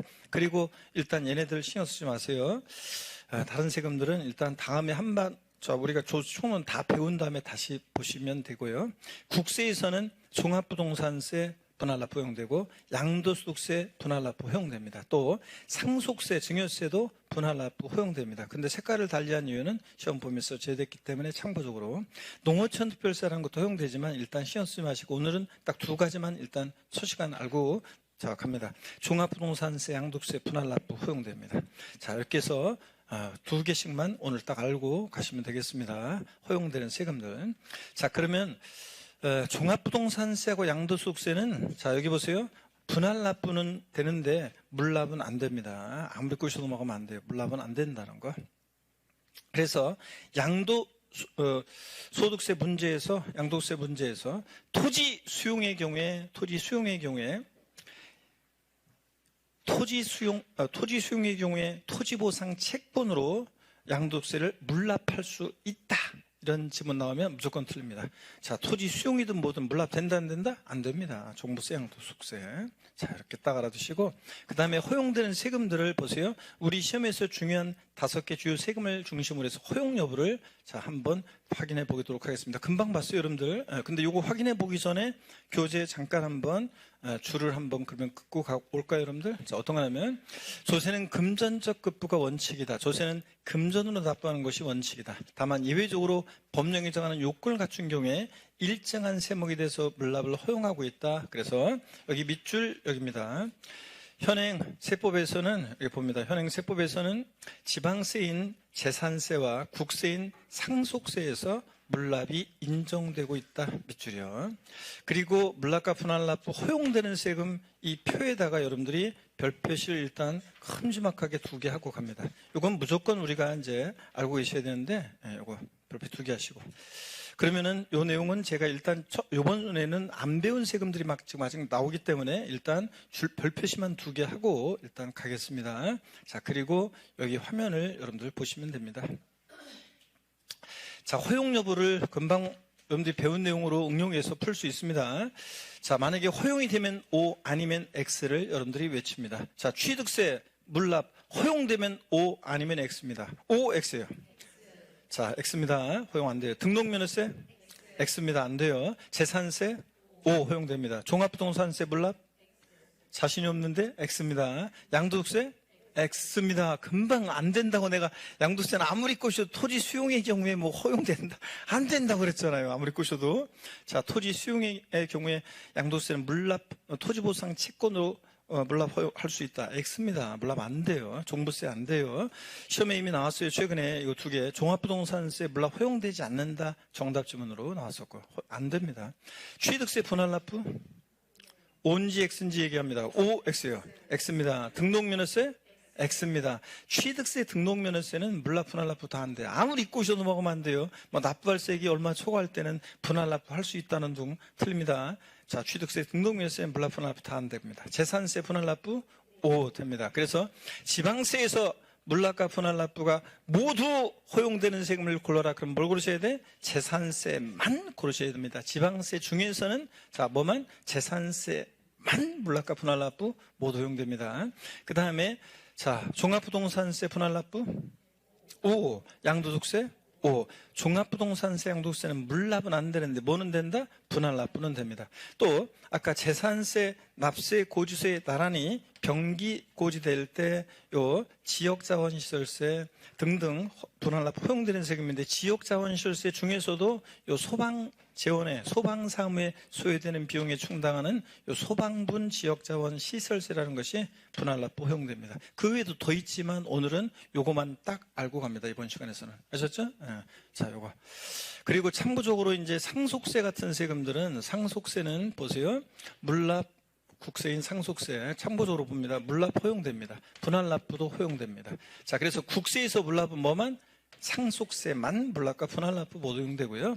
그 다음에 증여세는 물납 안 돼요. 분할납부는 됩니다. 자, 이렇게 여러분들이 알아두시고, 특히 이 표내용 5개 주요 세목의 물납, 분할납부 허용 여부는 반드시 별표시 해두고 알아두셔야 되고, 아까 여러분들 교재 제가 줄거드렸습니다. 꼭 별표시 해드렸죠? 제일 중요합니다. 꼭 알아둡니다. 자, 그래서 알아두시고, 자, 지금까지 배운 내용 금방 또 문제를 통해서 한번 확인해 보겠습니다. 본인이 이해했는지 알고 있는지 모르고 있는지는 하늘도 모르고 땅도 모르고, 본인 아냐고요? 본인도 몰라요. 내가 분명히 알았다고 생각했는데 문제를 통해서 확인해 보셔야 되겠습니다. 자, 핵심 콕 출제상지문 함께 문제를 풀어볼까요, 여러분? 안 풀어볼까요? 자, 대답이 신통치가 않은데. 자, 핵심 콕 출제상지문 함께 문제를 풀어볼까요, 여러분? 네, 풀어보겠습니다. 지방세법상 물납이 허용되는 조세는 취득세와 재산세 한한다. 자, 잠깐 먼저 답 얘기하지 말고 마음속으로 결정한 다음에 제가 하나, 둘, 셋 하면 동시에 대답합니다. 그래서 먼저 얘기하다가 싸움 난 곳이 있어요. 막 나오자마자 그냥 온지 X인지 얘기해버리니까 어떤 사람은 나는 생각 좀 해보려고 하는데 먼저 얘기하니까 김 빠져가지고 에이 진짜 하면서 막 싸우고 그랬는데, 자, 동시에 얘기합니다. 결심하셨습니까, 여러분? 온지 X인지? 자, 하나, 둘, 셋. 자, 그렇습니다. 왜 틀렸냐면, 여러분, 취득세요. 얘는 안 된다고 그랬습니다. 취득세는 물납, 분할납부 다 안 돼요. 지방세에서 물납과 분할납부 모두 용되는 세금은 재산세입니다, 여러분들. 자, 그 다음에 또 봅니다. 종합부동산세와 양도세는 물납과 분할납부가 모두 허용되는 조세이다. 자, 언제 X인지 결심하시고, 마음속에 결심했습니까? 하나, 둘, 셋.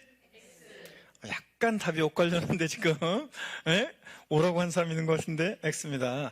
왜 틀렸습니까? 물납 안 됩니다. 분할납부만 되지 물납은 안 됩니다, 여러분들. 종부세, 양도세. 자, 이렇게 해서 보셨습니다. 자, 여러분 틀리는 거에 대해서는 여러분들 신경 쓰지 않으셔도 되겠습니다. 처음에 다 족족 다 문제 다 마치고 까먹지도 않고 이러면 그러면 곤란해요. 여러분, 제가 제일 사랑하는 수험생이 있습니다. 제가 좋아하는 수험생. 어떤 분은 그러더라고요. 얼굴 예쁜 수강생 좋아하잖아요. 그런데 수강생이 얼굴 예쁘든 안 예쁘든 나하고 뭔 관계가 있어요, 여러분들. 자, 아무 관계 없습니다. 자, 똑똑한 수강생 좋아하잖아요. 공부 잘하는 수험생. 여러분, 하나를 알려주면 열을 알아버리는 그런 수험생. 두세 개 열을 막 알아버려요. 하나를 알려주는데. 자, 그래서 기본 강의 한 번 듣고 대충 이게 이런 거구나. 뭔지 중요한지 알았고 이제 어떤 건지 감 잡았어. 혼자가 독하게 합격하는 수험생. 저희가 좋아할 것 같아요, 여러분들?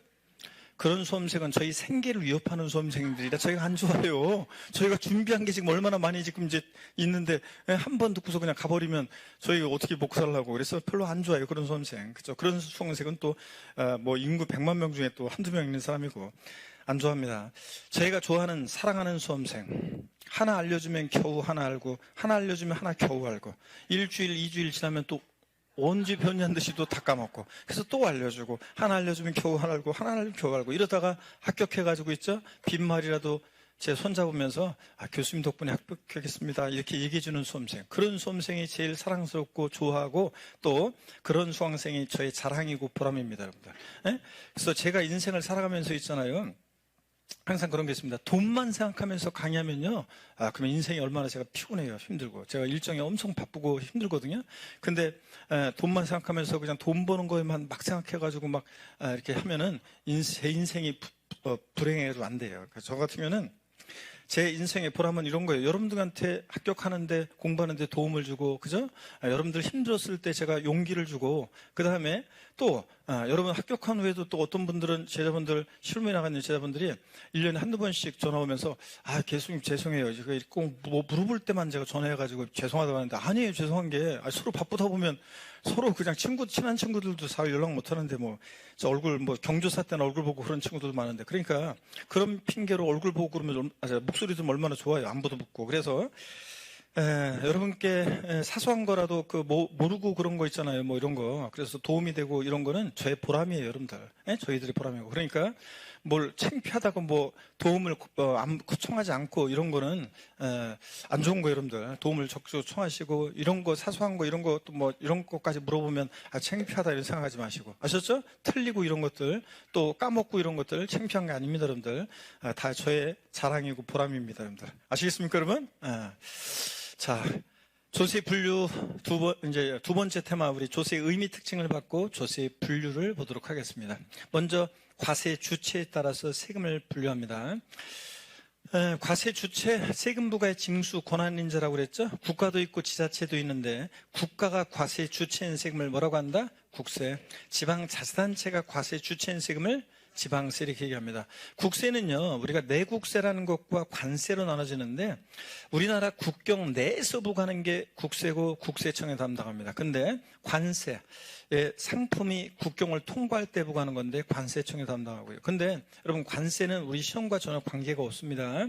왜냐하면 우린 부동산 세법이잖아요. 시험 범위가. 부동산은 움직일 수 없는 게 부동산인데, 미국에서 엠파이어 스테이트 빌딩 수입하고 하와이 섬 수입하고 안 되잖아요, 여러분들. 그래서 관세는 부동산과 전혀 관계없어서 우리 시험 관계없고, 내국세 우리 시험 범위인데, 국세는 이런 특징이 있어요. 하나의 세목에는 하나의 세법이 있는 것이 원칙입니다. 종합부동산세법이 있습니다. 소득세법, 법인세법, 부가가치세법. 이렇게 국세는 하나의 세목이 있으면 하나의 세법이 있는 것이 특징입니다. 원칙이에요. 원칙이니까 예외가 있겠죠? 상속세 및 증여세법이라는 하나의 법에 상속세, 증여세 두 개의 세목이 들어있기 때문에 일세목, 일세법주의 예외가 된다 이렇게 얘기합니다. 상속세법 따로, 증여세법 따로 있는 게 아니에요. 상속세 및 증여세법에 두 개의 세목 들어있습니다. 중요한 말이냐고 이거 시험에서? 아니에요, 안 나와요. 근데 왜 강의했냐고요? 처음이니까 지방세와 국세 세금들이 세법이 어떻게 돼 있는지 한번 그냥 교양 삼아서 보고 가라 그런 얘기입니다. 한번 이렇게 보고. 근데 지방세는 단일법주의, 단행법주의 학자들이 이렇게 얘기해요. 뭐냐면 지방세법이라는 하나의 법에 취득세, 등록면허세, 재산세 등등해서 11개 지방세 세금이 다 들어있어요. 그래서 지방세는 지방세법이라는 하나의 법에 11개 세금이 다 들어있다. 그래서 학자들이 단일법주의, 단행법주의 뭐 이런 식으로 얘기합니다. 취득세법, 등록면허세법 따로 있는 게 아니라는 거. 자, 그 다음에 지방세 과세 주체는요, 광역지방자치단체인 특별시, 광역시도, 또 제주특별자치도 같은 특별자치도, 세종특별자치시 같은 특별자치시 이런 식으로 다 과세 주체입니다. 또 시군구, 기초지방자치단체인 시군구도 과세 주체가 됩니다. 여기 구에서 여기 구는 자치구를 말하는데, 여기 구는 시군구에서 구는 자치구인데 특별시, 광역시 아래에 있는 그 구를 말합니다. 서울특별시 강남구 자치구입니다. 부산광역시 해운대구, 광주광역시 광산구 이런 데는 자치구입니다. 특별시, 광역시 아래에 있는. 근데 도가 있고 도 아래에 시가 있고 그 시 아래에 있는 구는 자치구가 아닙니다. 경기도 안양시 동안구는 자치구입니까? 아닙니다. 경기도 성남시 분당구는 자치구입니까? 아닙니다. 도 아래시, 그 시 아래에 있는 구는 자치구 아닙니다. 특별시, 광역시 아래에 있는 구만 자치구입니다. 자, 얘네들이 다 지방자치단체 과세 주체가 됩니다. 얘네들. 지방세는 그래서 과세 주체가 세분화되어 있잖아요. 그래서 과세 주체를 세목별로 세분화해서 알아두셔야 되는데, 오늘은 하나만, 일단 여기서는 지금 시간에는 하나만 알고 갑니다. 여러분, 우리가 보시면 취득세라는 세금은 과세 주체가요, 어디서 부과하는 세금이냐면 특별시, 광역시, 도에서 부과하는 세금이에요. 서울특별시 서초구 그러면 취득세는 서울특별시에서 부과합니다. 대전광역시 유성구 그러면 취득세는 대전광역시에서 부과합니다. 경기도 안양시 그러면 경기도에서 부과하는 세금입니다. 취득세는. 그리고 이제 우리 지방세는 이따 보겠지만 지자로 지자로 이름 시작하는 지방세 4가지가 있는데 그중에서 3가지가 특광도가 과세 주체가 됩니다. 또 특별시, 광역시에서는 특별시, 광역시가 아니라 구에서 부과하는 그런 세금이 있습니다. 도가 있는 곳에서는 시군이 아니라 도에서. 그래서 구세고 도세인 세금이 있는데 등록면허세라는 세금이 그렇습니다. 그래서 등록면허세는 특별시세가 아닙니다. 그래서 시험에 한번 나온 적이 있어요. 다음 중 특별시세인 조세가 아닌 거 정답 등록면허세였어 썼는데 그 당시에. 자, 등록면허세는 특별시 광역시세가 아니라 그 구세입니다. 도가 과세 주체가 되고요. 그 다음에 시군구가 과세 주체인 세금이 있는데 재산세가 그렇습니다. 우리가 흔히 취득세 등록면허세를 도세라고 합니다. 도에서 부과한다 그래서 도세. 그리고 재산세 같은 세금을 우리가 흔히 시군세 이렇게 얘기합니다. 시군구에서 부과합니다. 그리고 지자로 이름 시작하는 지방세 4가지가 있는데 그중에서 지방소득세라는 세금은 특별시 광역시에서는 특별시 광역시가, 도가 있는 곳에서는 도가 아니라 시군에서 부과해서 특광시군세인데 도세가 아니라는 얘기죠. 그래서 지자로 이름 시작하는 지방세 4가지 중에서 지방소득세만 특광시군세고 나머지는 특광도세입니다.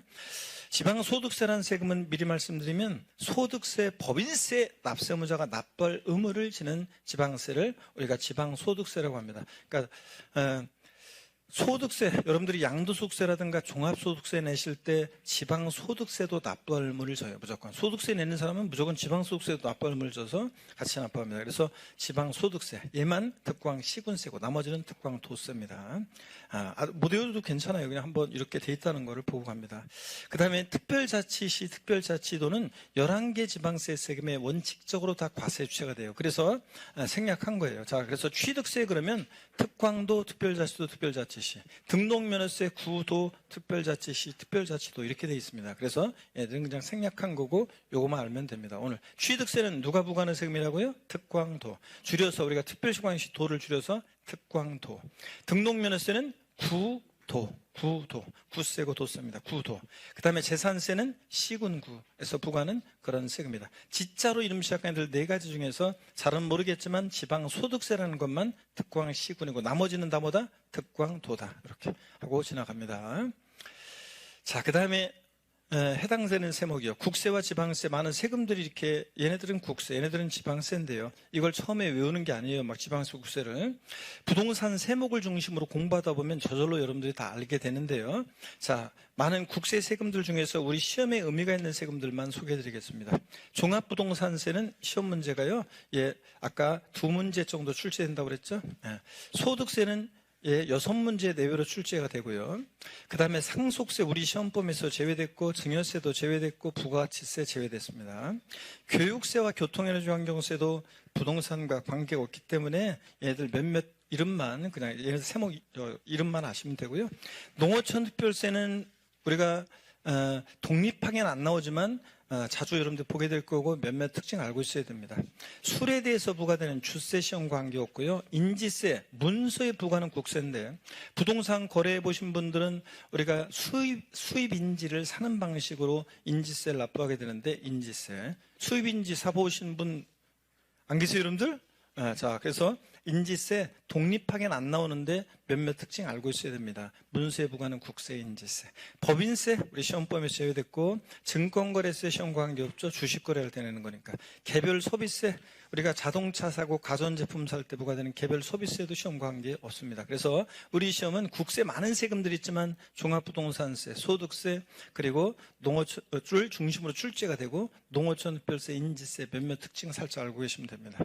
지방세에서는 많은 세금들이 있는데요. 취득세가 시험 문제 2문제 내외로 출제가 되고 등록면허세 1-2문제 출제가 되고 재산세 3문제 정도 출제가 되죠. 그래서 우리 지방세에서는 시험은 취득세, 등록면허세, 재산세를 중심으로 출제가 되고 지자로 이름 시작하는 지방세 4가지가 있는데 얘네들요 독립하게는 거의 출제되지 않고 있습니다. 지역자원시설세가 31회 때 딱 한 번, 지방소득세가 27회 때 딱 한 번 나왔어요. 그래서 얘네들은 독립하게 출제 가능성은 낮고 몇몇 특징만 알고 있으면 됩니다. 지자로 이름 시작한 지방세 4가지. 주민세라는 세금은 독립하게는 안 나오는데 몇몇 특징 살짝 알고 있으면 됩니다. 시험에 의미가 있고요. 자동차세 보기에 나온 적도 있지만 시험 관계없고 담배 소비세 관계없고 경마, 경정, 경륜 같은 거 할 때 부과되는 레저세도 시험 관계없습니다. 그래서 우리 시험은 이렇게 취득세, 등록면허세, 재산세를 중심으로 지방세에 출제되고 지자로 이름 시작하는 지방세 4가지 몇몇 특징을 알고 있으면 되고 주민세, 지방세 몇몇 특징 살짝 알고 있으면 되겠습니다. 그렇죠? 시험 문제에서 다음 중 국세의 세목으로 옳게 짝져진 것은, 이런 문제 옛날 초창기 중개사 시험 때는 나온 적 있지만 지금은 안 나옵니다. 지금은 문제 풀 때 이런 걸 주의해야 돼요. 다음 국세 중 이러이러한 조세는 물어봤습니다. 그러면 국세 중에서 거기에 해당된 걸 골라야 되는데 지방세까지 같이 고르면 틀립니다. 다음 이러이러한 지방세는 그러면 거기에 해당되는 지방세만 골라야 되는데 국세까지 같이 골라가지고 어이없이 틀리는 경우가 있습니다. 그거만 주의하면 되고 부동산 세목을 중심으로 공부하다 보면 국세, 지방세 구별하게 됩니다. 자, 이렇게 해서 과세 주체에 따른 분류 소개해드렸는데요. 여러분들 교재 보시면 이 조세 분류 전체 테마에 여기에 별표시를 하나 하시고, 그 다음에 과세 주체에 따른 분류 읽어보는 거지, 설명 다 드렸어요. 읽어보는 거지 줄 긋고 외우는 거 아닙니다. 그냥 읽어보는 거고, 국세 세목들 시험에서 의미가 있는 것들을 소개해 드렸습니다. 지방세 넘어가시면 역시 읽어보는 거고, 이런 것들 지방세 세목들 외우는 거 아니고 우리 시험에서 중요한 세금들 소개해 드렸습니다. 여러분들 한번 읽어보시는 거고요. 자, 그 다음에 여기 과세권자에 따른 부동산 관련 지방세 분류 요거 설명 금방 드렸습니다. 그죠? 특광, 도가 과세 유치된 세금, 취득세, 그리고 지자로 이름 시작한 애들 잘 모르겠지만 세 가지. 구세고 도세인 세금, 구도가 과세 유치된 세금, 등록면허세, 시군구세인 세금, 재산세 등등. 또 특광시군, 특별시 광역시에서는 특별시 광역시가, 도가 있는 곳은 도가 아니라 시군세인, 특광 시군세인 거, 지자로 이름 시작한 애들 네 가지 중에서 지방소득세만 특광시군세입니다. 도가 아니라. 그리고 주민세도 특광시군세입니다. 특별자치도와 특별자치시는 11개 지방세 세금에 원칙적으로 과세 유치가 다 되기 때문에 생략입니다. 그래서 이렇게 딱 한번 보고 가볍게 보고 지나갑니다, 여러분들. 자, 그리고 조세 전가 유무에 따른 분류 있죠? 여기를 이제 설명을 드리려고 합니다. 조세 전가 유무에 따른 분류. 자, 여기 설명드립니다. 화면을 역시 또 봅니다, 여러분들. 조세 전가 유무에 따른 분류. 고개를 드시고 또 한번 스트레칭 한번 하고 보겠습니다. 목 운동부터요. 하나, 둘, 셋. 네, 반대로 하나, 둘, 셋.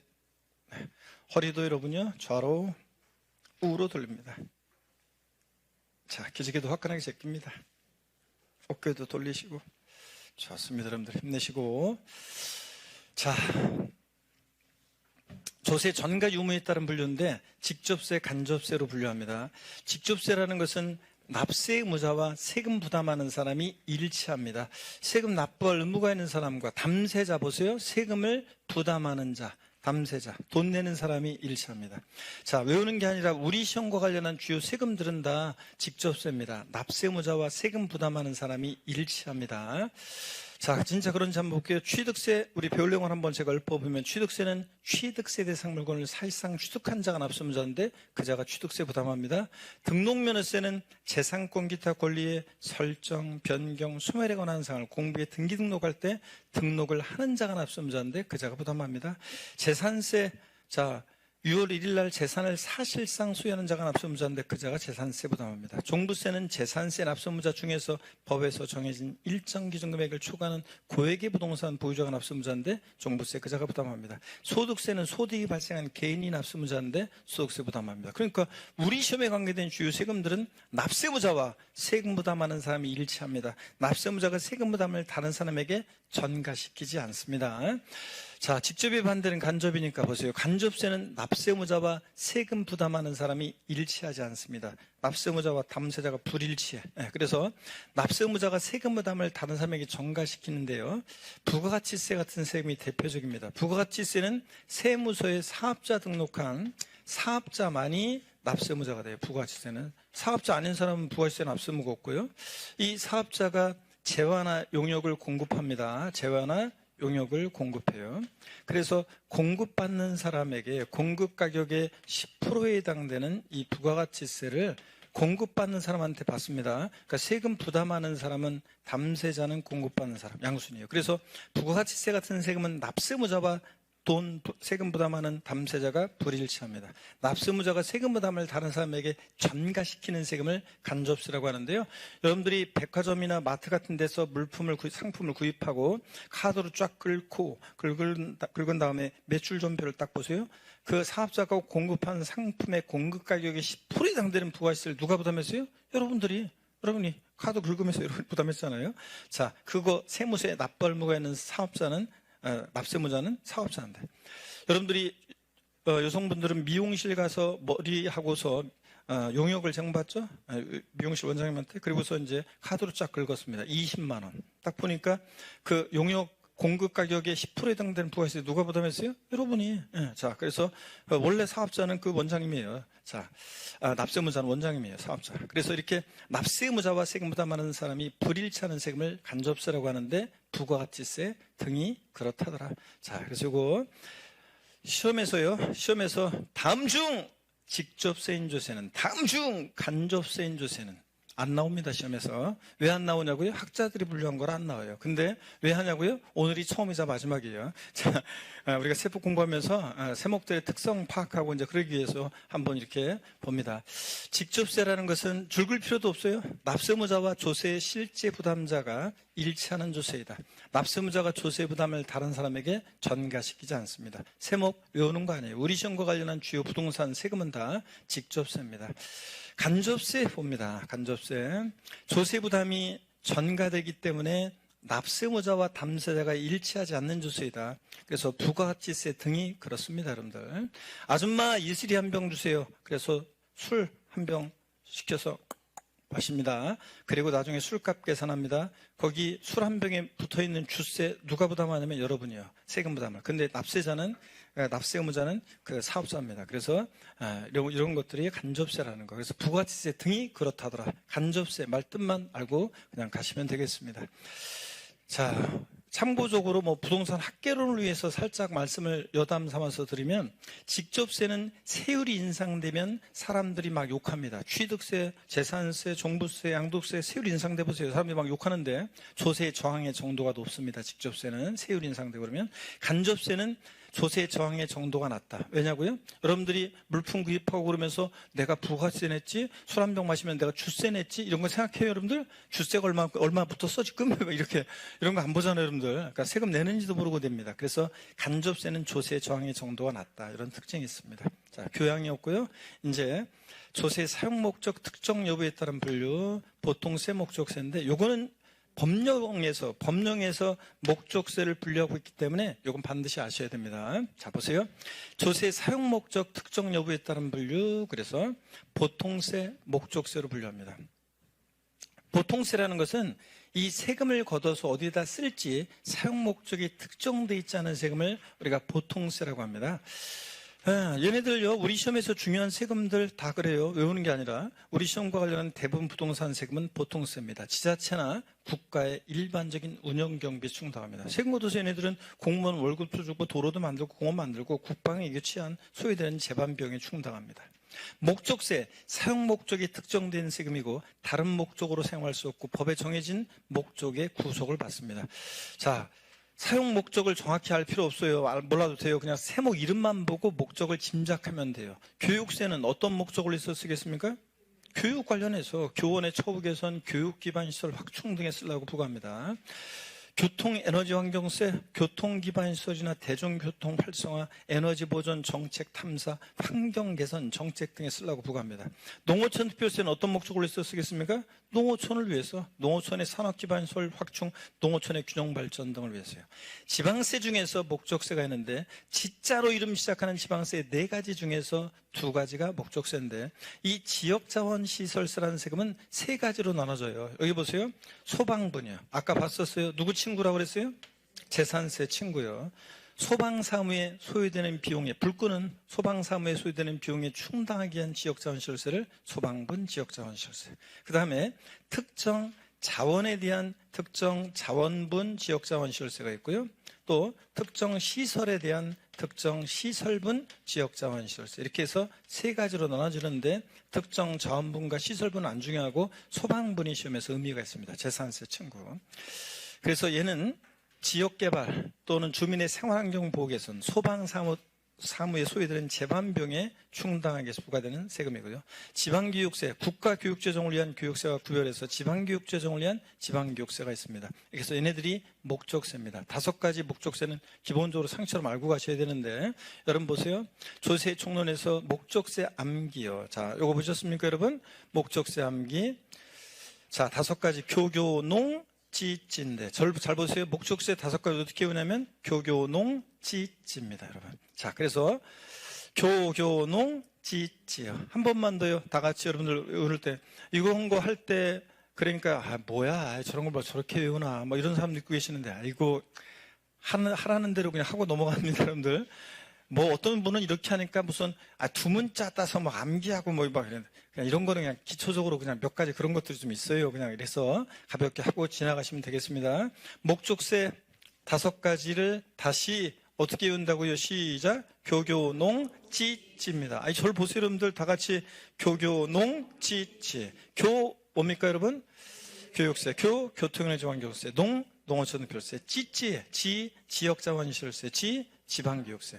지자로 시작하는 4가지 중에서 지역자원시설세, 지방교육세입니다. 그래서 한 번만 더 해봅니다. 다 같이 시작. 교교농 찌 됐습니다. 얘네들만 목적세고 나머지는 다 보통세입니다. 사용목적 특정되어 있지 않습니다. 그래서 사용목적에 따른 분류 보통세, 국가자체 일반적인 재정수에 충당하게 부과 징수하는 조세를 보통세라고 하고, 사용목적 특정되어 있지 않다. 자, 외우는 게 아니라 우리 시험과 관련한 대부분의 조세는 나보라고요? 보통세입니다.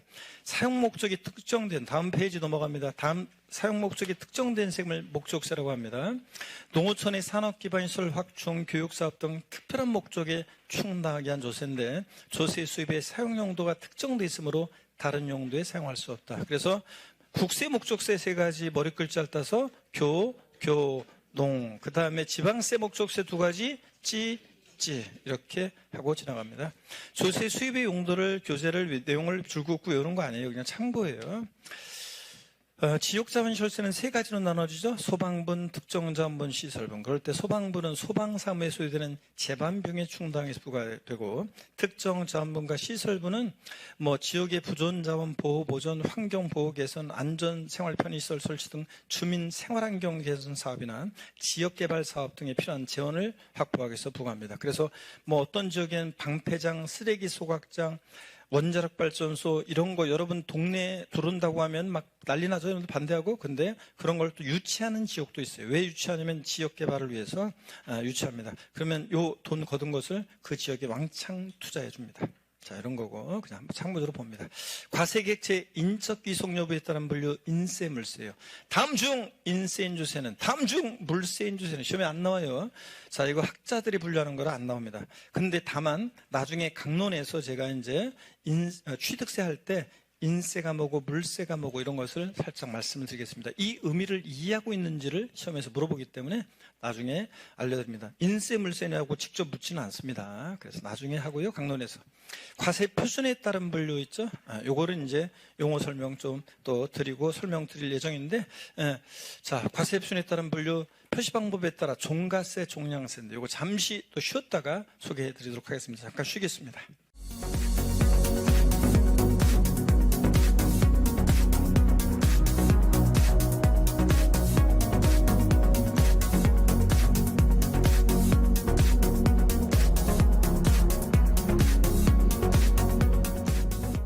자, 여러분 이어서 보도록 하겠습니다. 우리가 과세 표준의 표시 방법에 따라서 우리가 종가세, 종량세로 우리가 분류하는데요. 먼저 종가세, 종량세 어떤 건지 이거 좀 설명을 한번 드려볼게요. 자, 어떤 얘기냐면 우리가 이제 종가세, 종량세, 자, 한번 보세요. 세금 계산은 어떻게 하냐면 이렇게 해요. 우리가 세금 계산은 과세 표준이라는 거예요. 과표. 우리가 과세 표준이라는 것이 결정이 되면요. 과세 표준이 결정되면 여기다 법에서 정해진 세율을 곱해서 우리가 산출세액을 구하는데, 지방세나 국세나 세금 계산은 다 이렇게 합니다. 이 과표 결정하는 과정이 복잡하지. 과세 표준. 우리가 줄여서 흔히 과표라고 하는데, 과표란 말 들어보셨습니까, 여러분? 이 과세 표준이라는 것이 결정이 되면 법에서 정해진 세율을 곱해서 산출세액 계산합니다. 그래서 과세 표준이라는 것은 다시 보세요. 산출세 세금 계산할 때 세금 계산하기 위해서 기초가 되는 세금 계산하는데 기초가 되는 가액이나 우리가 금액 또는 수량, 면적, 건수 이런 것들을 우리가 과세 표준이라고 합니다. 과세 표준이라는 것은 세금을 계산할 때 기초가 되는 가액이나 수량, 면적, 건수 등을 말하는데요. 과세 표준이 어떻게 표시되느냐에 따라서 우리가 조세를 분류합니다. 과세 표준이 가액이나 금액으로 표시되는 세금을 우리가 종가세 이렇게 얘기합니다. 자, 글자를 보세요. 따를 종자예요. 가액과 금액에 따라서 세금 계산되는 거 종가세고, 과세 표준이 수량, 면적, 건수 등으로 표시되는 세금을 우리가 종량세 이렇게 얘기합니다. 양에 따라 세금 계산된다. 그래서 종가세는 결론이요. 우리 시험과 관련한 대부분의 조세는 다 뭐냐면 종가세예요. 그래서 진짜 그런지 한번 볼게요. 취득세 같으면 취득한 가격이 1억 원이잖아요. 그럼 취득한 가격 1억 원 곱하기 세율에서 취득세 계산합니다. 등록면허세 부동산 등기할 때 등기하는 부동산 가액 곱하기 세율.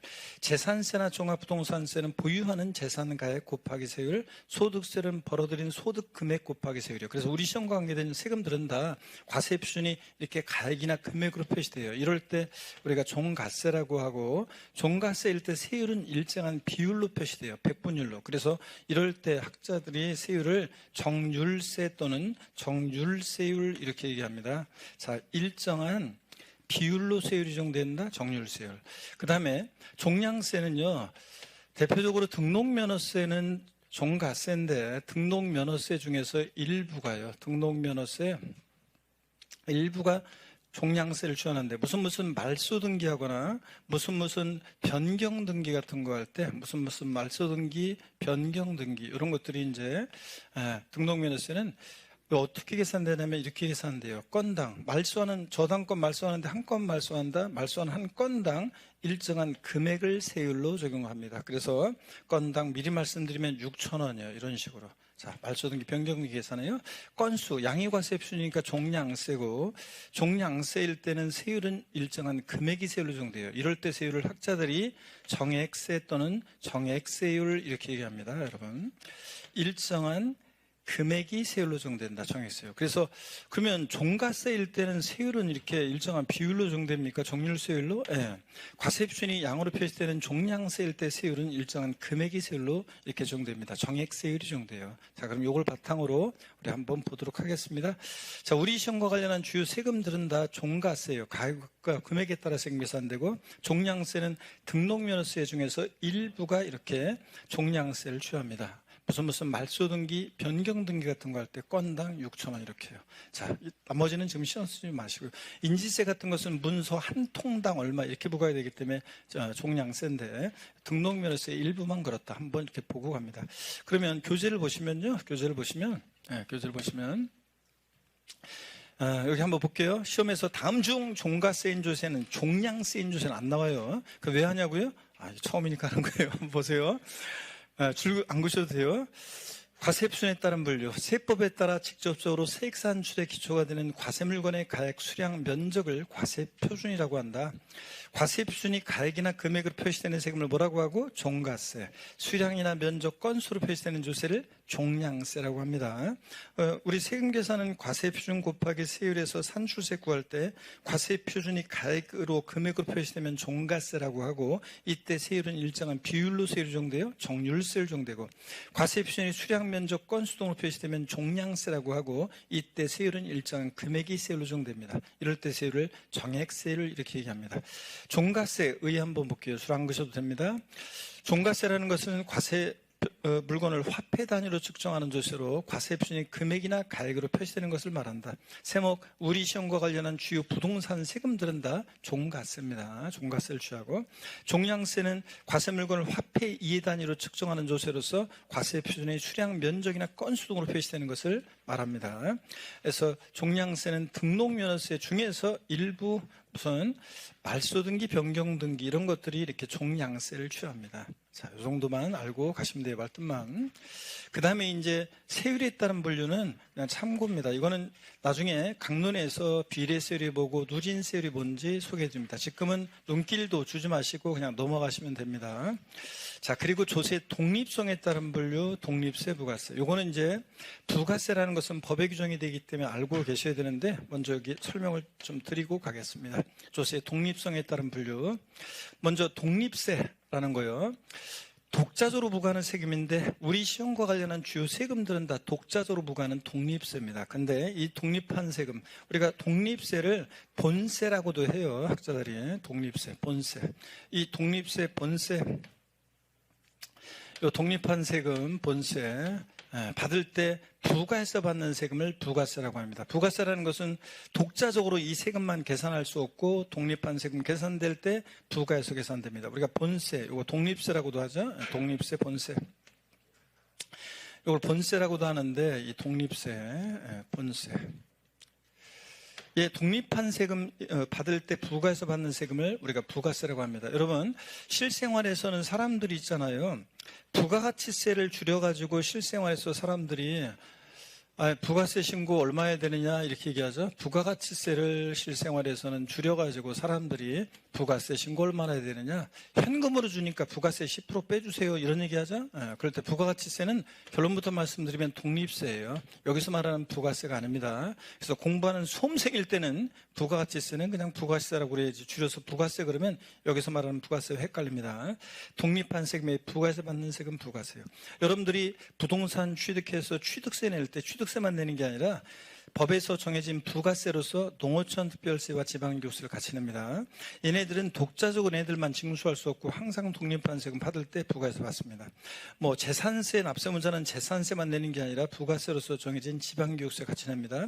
종합부동산세 납세문자는 종합부동산세만 내는 게 아니라 또 법에서 정해진 부가세로서 농어촌 특별세를 같이 냅니다. 이런 게 부가세예요. 그리고 여기 보면 취득세는 지방세인데 농어촌 특별세는 국세입니다. 이거 달라도 되는 건가요? 과세 주체가? 네, 독립세와 부가세, 과세 주체 달라도 됩니다. 자, 왜 다른 건가요? 이유가 없어요. 그냥 국회에서 취득세 받을 때 농어촌을 위해서는 농어촌 특별세를 같이 받자 이렇게 붙여놓은 거니까 그냥 우리는 그냥 무조건 외우시는 건데, 근데 지금은 이건 신경 쓰지 마시고요. 지금은 이런 거 부가세 신경 쓰지 마시고 오늘 부가세가 뭔지, 독립한 세금에 부가세 받는 세금을 부가세라고 하고 종류만 알고 가시면 되겠습니다.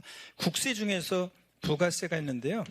아까 목적세, 교교농 중에서 교육세, 농어촌 특별세는 목적세인데 부가세기도 합니다. 특히 교육세는 신경 쓰지 마시고요. 얘가 본세로 하는 세금.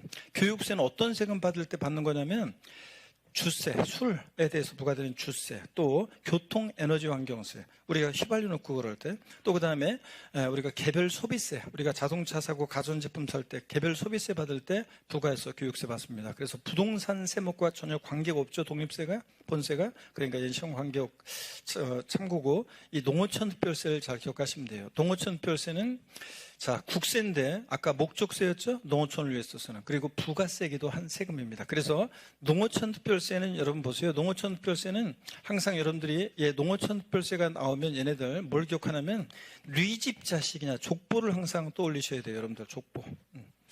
농어촌 족보가 무슨 얘기냐면 어떤 마을 어른들이 그 마을 입구 정자에 모여서 얘기 나누고 있는데 그 마을에 젊은 애가 그 앞을 지나가면서 어른들 보고 인사도 안 하고 휙 지나가면 어른들이 한마디씩 다 합니다. 아유, 저 어른들 보고 인사도 안 하고 지나가는 저 싸가지 없는 녀석. 저 뉘집 자식이지? 감나무 집인가? 아유, 저 몇째 아들이래? 막 이렇게 나오잖아요. 그런 것처럼 항상 농어촌 특별세를 보면 조세 총론에서 뉘집 자식이냐 그러면 국세고요. 그 다음에 교교농 목적세고요. 농어촌을 위해서 쓰는 목적세고, 독립한 세금 부가해서 받는 뭐다? 부가세입니다, 여러분. 그리고 지방세 중에서요, 부가세가 있는데 지방교육세가 부가세예요. 자, 지방교육세는 뉘집자식이냐 지방세고요. 또 그 다음에 지방교육재정을 있어서는 목적세고, 찌찌 중에서 목적세고 또 부가세입니다. 그래서 항상 조세 총론에서 농어촌 특별세에 보면 뉘집 자식이냐 뉘집 자식입니까? 국세고 목적세고 부가세입니다. 지방교육세는 뉘집 자식입니까? 지방세고 목적세고 부가세입니다. 부가세입니다, 여러분들. 항상 수업 시간에 제가 제일 아까 좋아하는 수험생을 얘기 드렸죠? 하나 알려주면 겨우 하나 알고, 하나 알려주면 겨우 하나 알고, 시간 지나면 바로 언제 배웠다는 식으로 이렇게 가르쳐준다는 식으로 이렇게 하고, 이런 수험생, 좋아합니다. 근데 제가 제일 싫어하는 수험생, 세법 시간에 구경만 하는 수험생. 구경만 해. 그럼 한 그루도 한 그루 나가, 한 그루도 가는 발전 속도가 늦습니다. 나중에 누구를 원망하려고, 나한테 원망의 눈치를 보내려고, 그러지 말고 수업 시간에는 다 저랑 같이 호흡 맞춰서 따라하고, 이렇게 외울 것은 외우고 까먹더라도 하고 가셔야 돼요. 그래야지 반복되면 나중에 내게 되지. 구경만 하면 발전이 늦습니다. 꼭 따라 하시기 바랍니다. 자, 다시 한 번만 더요. 농어촌특별세는 네 집 자식이다. 국세고, 목적세고, 부가세입니다. 지방교육세 네 집 자식입니까? 지방세고, 목적세고, 부가세입니다. 여러분들 꼭 이렇게 해서 딱 알아둡니다. 이 부가세는 어떤 특징이 있냐면요. 부가세는 어떤 특징이 있냐면 일단 한번 교재를 보고 한번 그러면 설명도 드릴까요? 자, 조세 독립성에 따른 분류, 독립세, 조세 중에서 다른 세금과 관계없이 과세권자가 독자적인 세원에 대해서 부과되는 조세이다. 부가세를 제한 대부분의 조세가 해당하는데 우리 시험과 관련한 세금들 대부분 다 그렇습니다. 부가세요. 다른 세금에 부과해서 과세하는 조세이다. 국세 중에서는 밑줄입니다. 여기 밑줄이요. 국세 중에서는 교육세와 농어촌특별세가 있고 지방세 중에서는 지방교육세가 이에 해당한다. 지방세 중에서는 부가세는 지방교육세예요. 그래서 여러분 농어촌특별세 나왔다 그러면 네 집 자식이냐 그러면 농어촌특별세는 네 집 자식입니까? 국세고 목적세고 부가세고요. 지방교육세는 네 집 자식이냐? 지방세고 목적세고 부가세입니다, 여러분들. 이렇게. 자, 그래서 딱 요거만 아시면 되고 즐겁고요. 그 다음에 독립한 세금과 부가세는 지금 전혀 눈길도 주지 마세요, 여러분들. 강론에서 나중에 다 하고 이렇게 나중에 이제 강론을 돌아야 됩니다. 넘어갑니다. 부가세에 관해서 잠깐만요. 여러분, 부가세에 관해서 잠깐만 좀 말씀을 좀 드리려고 하는데 이 부가세들은 어떤 특징이 있냐면요. 이 부가세들은 어떤 특징이 있냐면 제가 그 예전에 MBC TV에 전파견문록이라는 TV 프로그램이 있었는데 그 TV 프로그램에서 이경규 씨가 사회를 보고 연예인 패널들이 청팀, 백팀으로 나눠서 이렇게 나와 있고요. 그 다음에 이제 조그만 유치원 다니는 어린이들한테 어떤 단어를 보여줘요. 시청자는 자막으로 볼 수 있는데 연예인 패널들은 몰라요. 자, 얘네들한테 그 말은 하지 말고 힌트를 주라고 합니다. 그러면 자, 우리 작년에 수업을 들었던 분들은 가만히 계시고 우리 처음 오신 분들 맞춰보세요. 얘가 딱 나와가지고 첫 번째 힌트에서 500점입니다. 얘가 딱 나오더니 이렇게 힌트를 줍니다. 우리 엄마 아빠는 일주일에 한 번씩은 꼭 개요. 뭡니까? 모르죠? 두 번째 힌트 500점에서 이제 400점입니다. 아빠가 던지면 엄마도 맞받아 던져요. 자, 세 번째 힌트입니다. 300점입니다. 이거는 칼로 물베기예요. 뭡니까? 부부싸움. 아이고, 어떤 수강생은 그냥 이거 하는데 이 세 번째 힌트도 못 맞춰가지고 뭐지 막 그러길래 아이고 진짜 그래가지고 네 번째 힌트 이건 제가 만들어낸 건데 이걸 잘못하면 이렇게 돼요. 이렇게까지 한 수강생도 있는데 자, 부부싸움이죠 여러분. 그런 것처럼 제가 보세요. 똘똘한 유치원 다니는 어린애들 뽑아서 독립세 부가세를 연락에 설명한 다음에 부가세란 말은 하지 말고 여기 랜다나 여기 수강생들 앞에서 나와서 힌트를 줘봐라. 그러면 걔가 뭐라고 힌트 주는지 아세요? 부가세에 대해서 그때 달라요. 부가세는 그때 달라요. 이 이따가 오늘 보겠지만 이 독립세에 따라서 이 부가세들은 성격, 징수 방법, 납세무 성립시기 등 다 본세를 따라가요. 부가세들은. 자, 그때 달라요. 일단 그거 하나 기억하고 이따가 이제 알게 됩니다. 어떤 건지. 자, 그 다음에 계속 이어서 보시면 지방소득세라는 세금이요. 지자로 이름 시작하는 지방세 4가지 중에서 이 지방소득세라는 세금은 예전에는 부가세였었어요. 소득세나 법인세액의 10%로 부과되는 부가세였는데 지금은 독립세로 전환돼서 독자적으로 징수하는 세금이 됐습니다. 물론 소득세 납세무자는 법인세 납세무자는 지방소득세도 같이 납부할 의무를 지는데 어떻게 독립세라는 걸 꼭 기억하세요. 그래서 부가세 문제에서 지방소득세를 부가세라고 나오면 무조건 틀려요. 독립세고.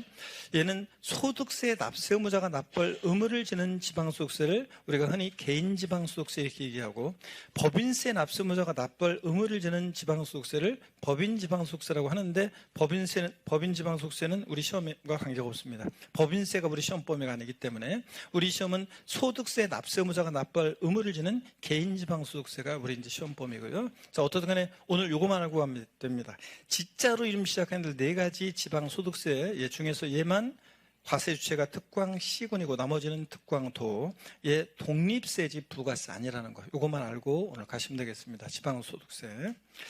자, 그리고 여기 한번 보세요. 우리가 이제 조세 분류를 왜 공부했냐면요, 조세 분류를 통해서 용어도 익히고 우리 시험에서 이제 강론에서 공부할 주요 5개 주요 세금들, 취득세부터 양도세까지 5개 주요 세목의 성격, 특징 파악하기 위해서 공부했습니다. 여러분, 우리가 사람도 그렇잖아요. 뭔가를 비즈니스를 하려면 그 사람의 성격, 특징을 파악해야 되는 것처럼 여기에 5개 주요 세목의 공부를 본격적으로 하기 위해서 이 5개 주요 세목의 성격을 파악하기 위해서 조세 분류를 공부했습니다. 조세 분류를 통해서 이 5개 주요 세목의 공통적인 성격이 있습니다.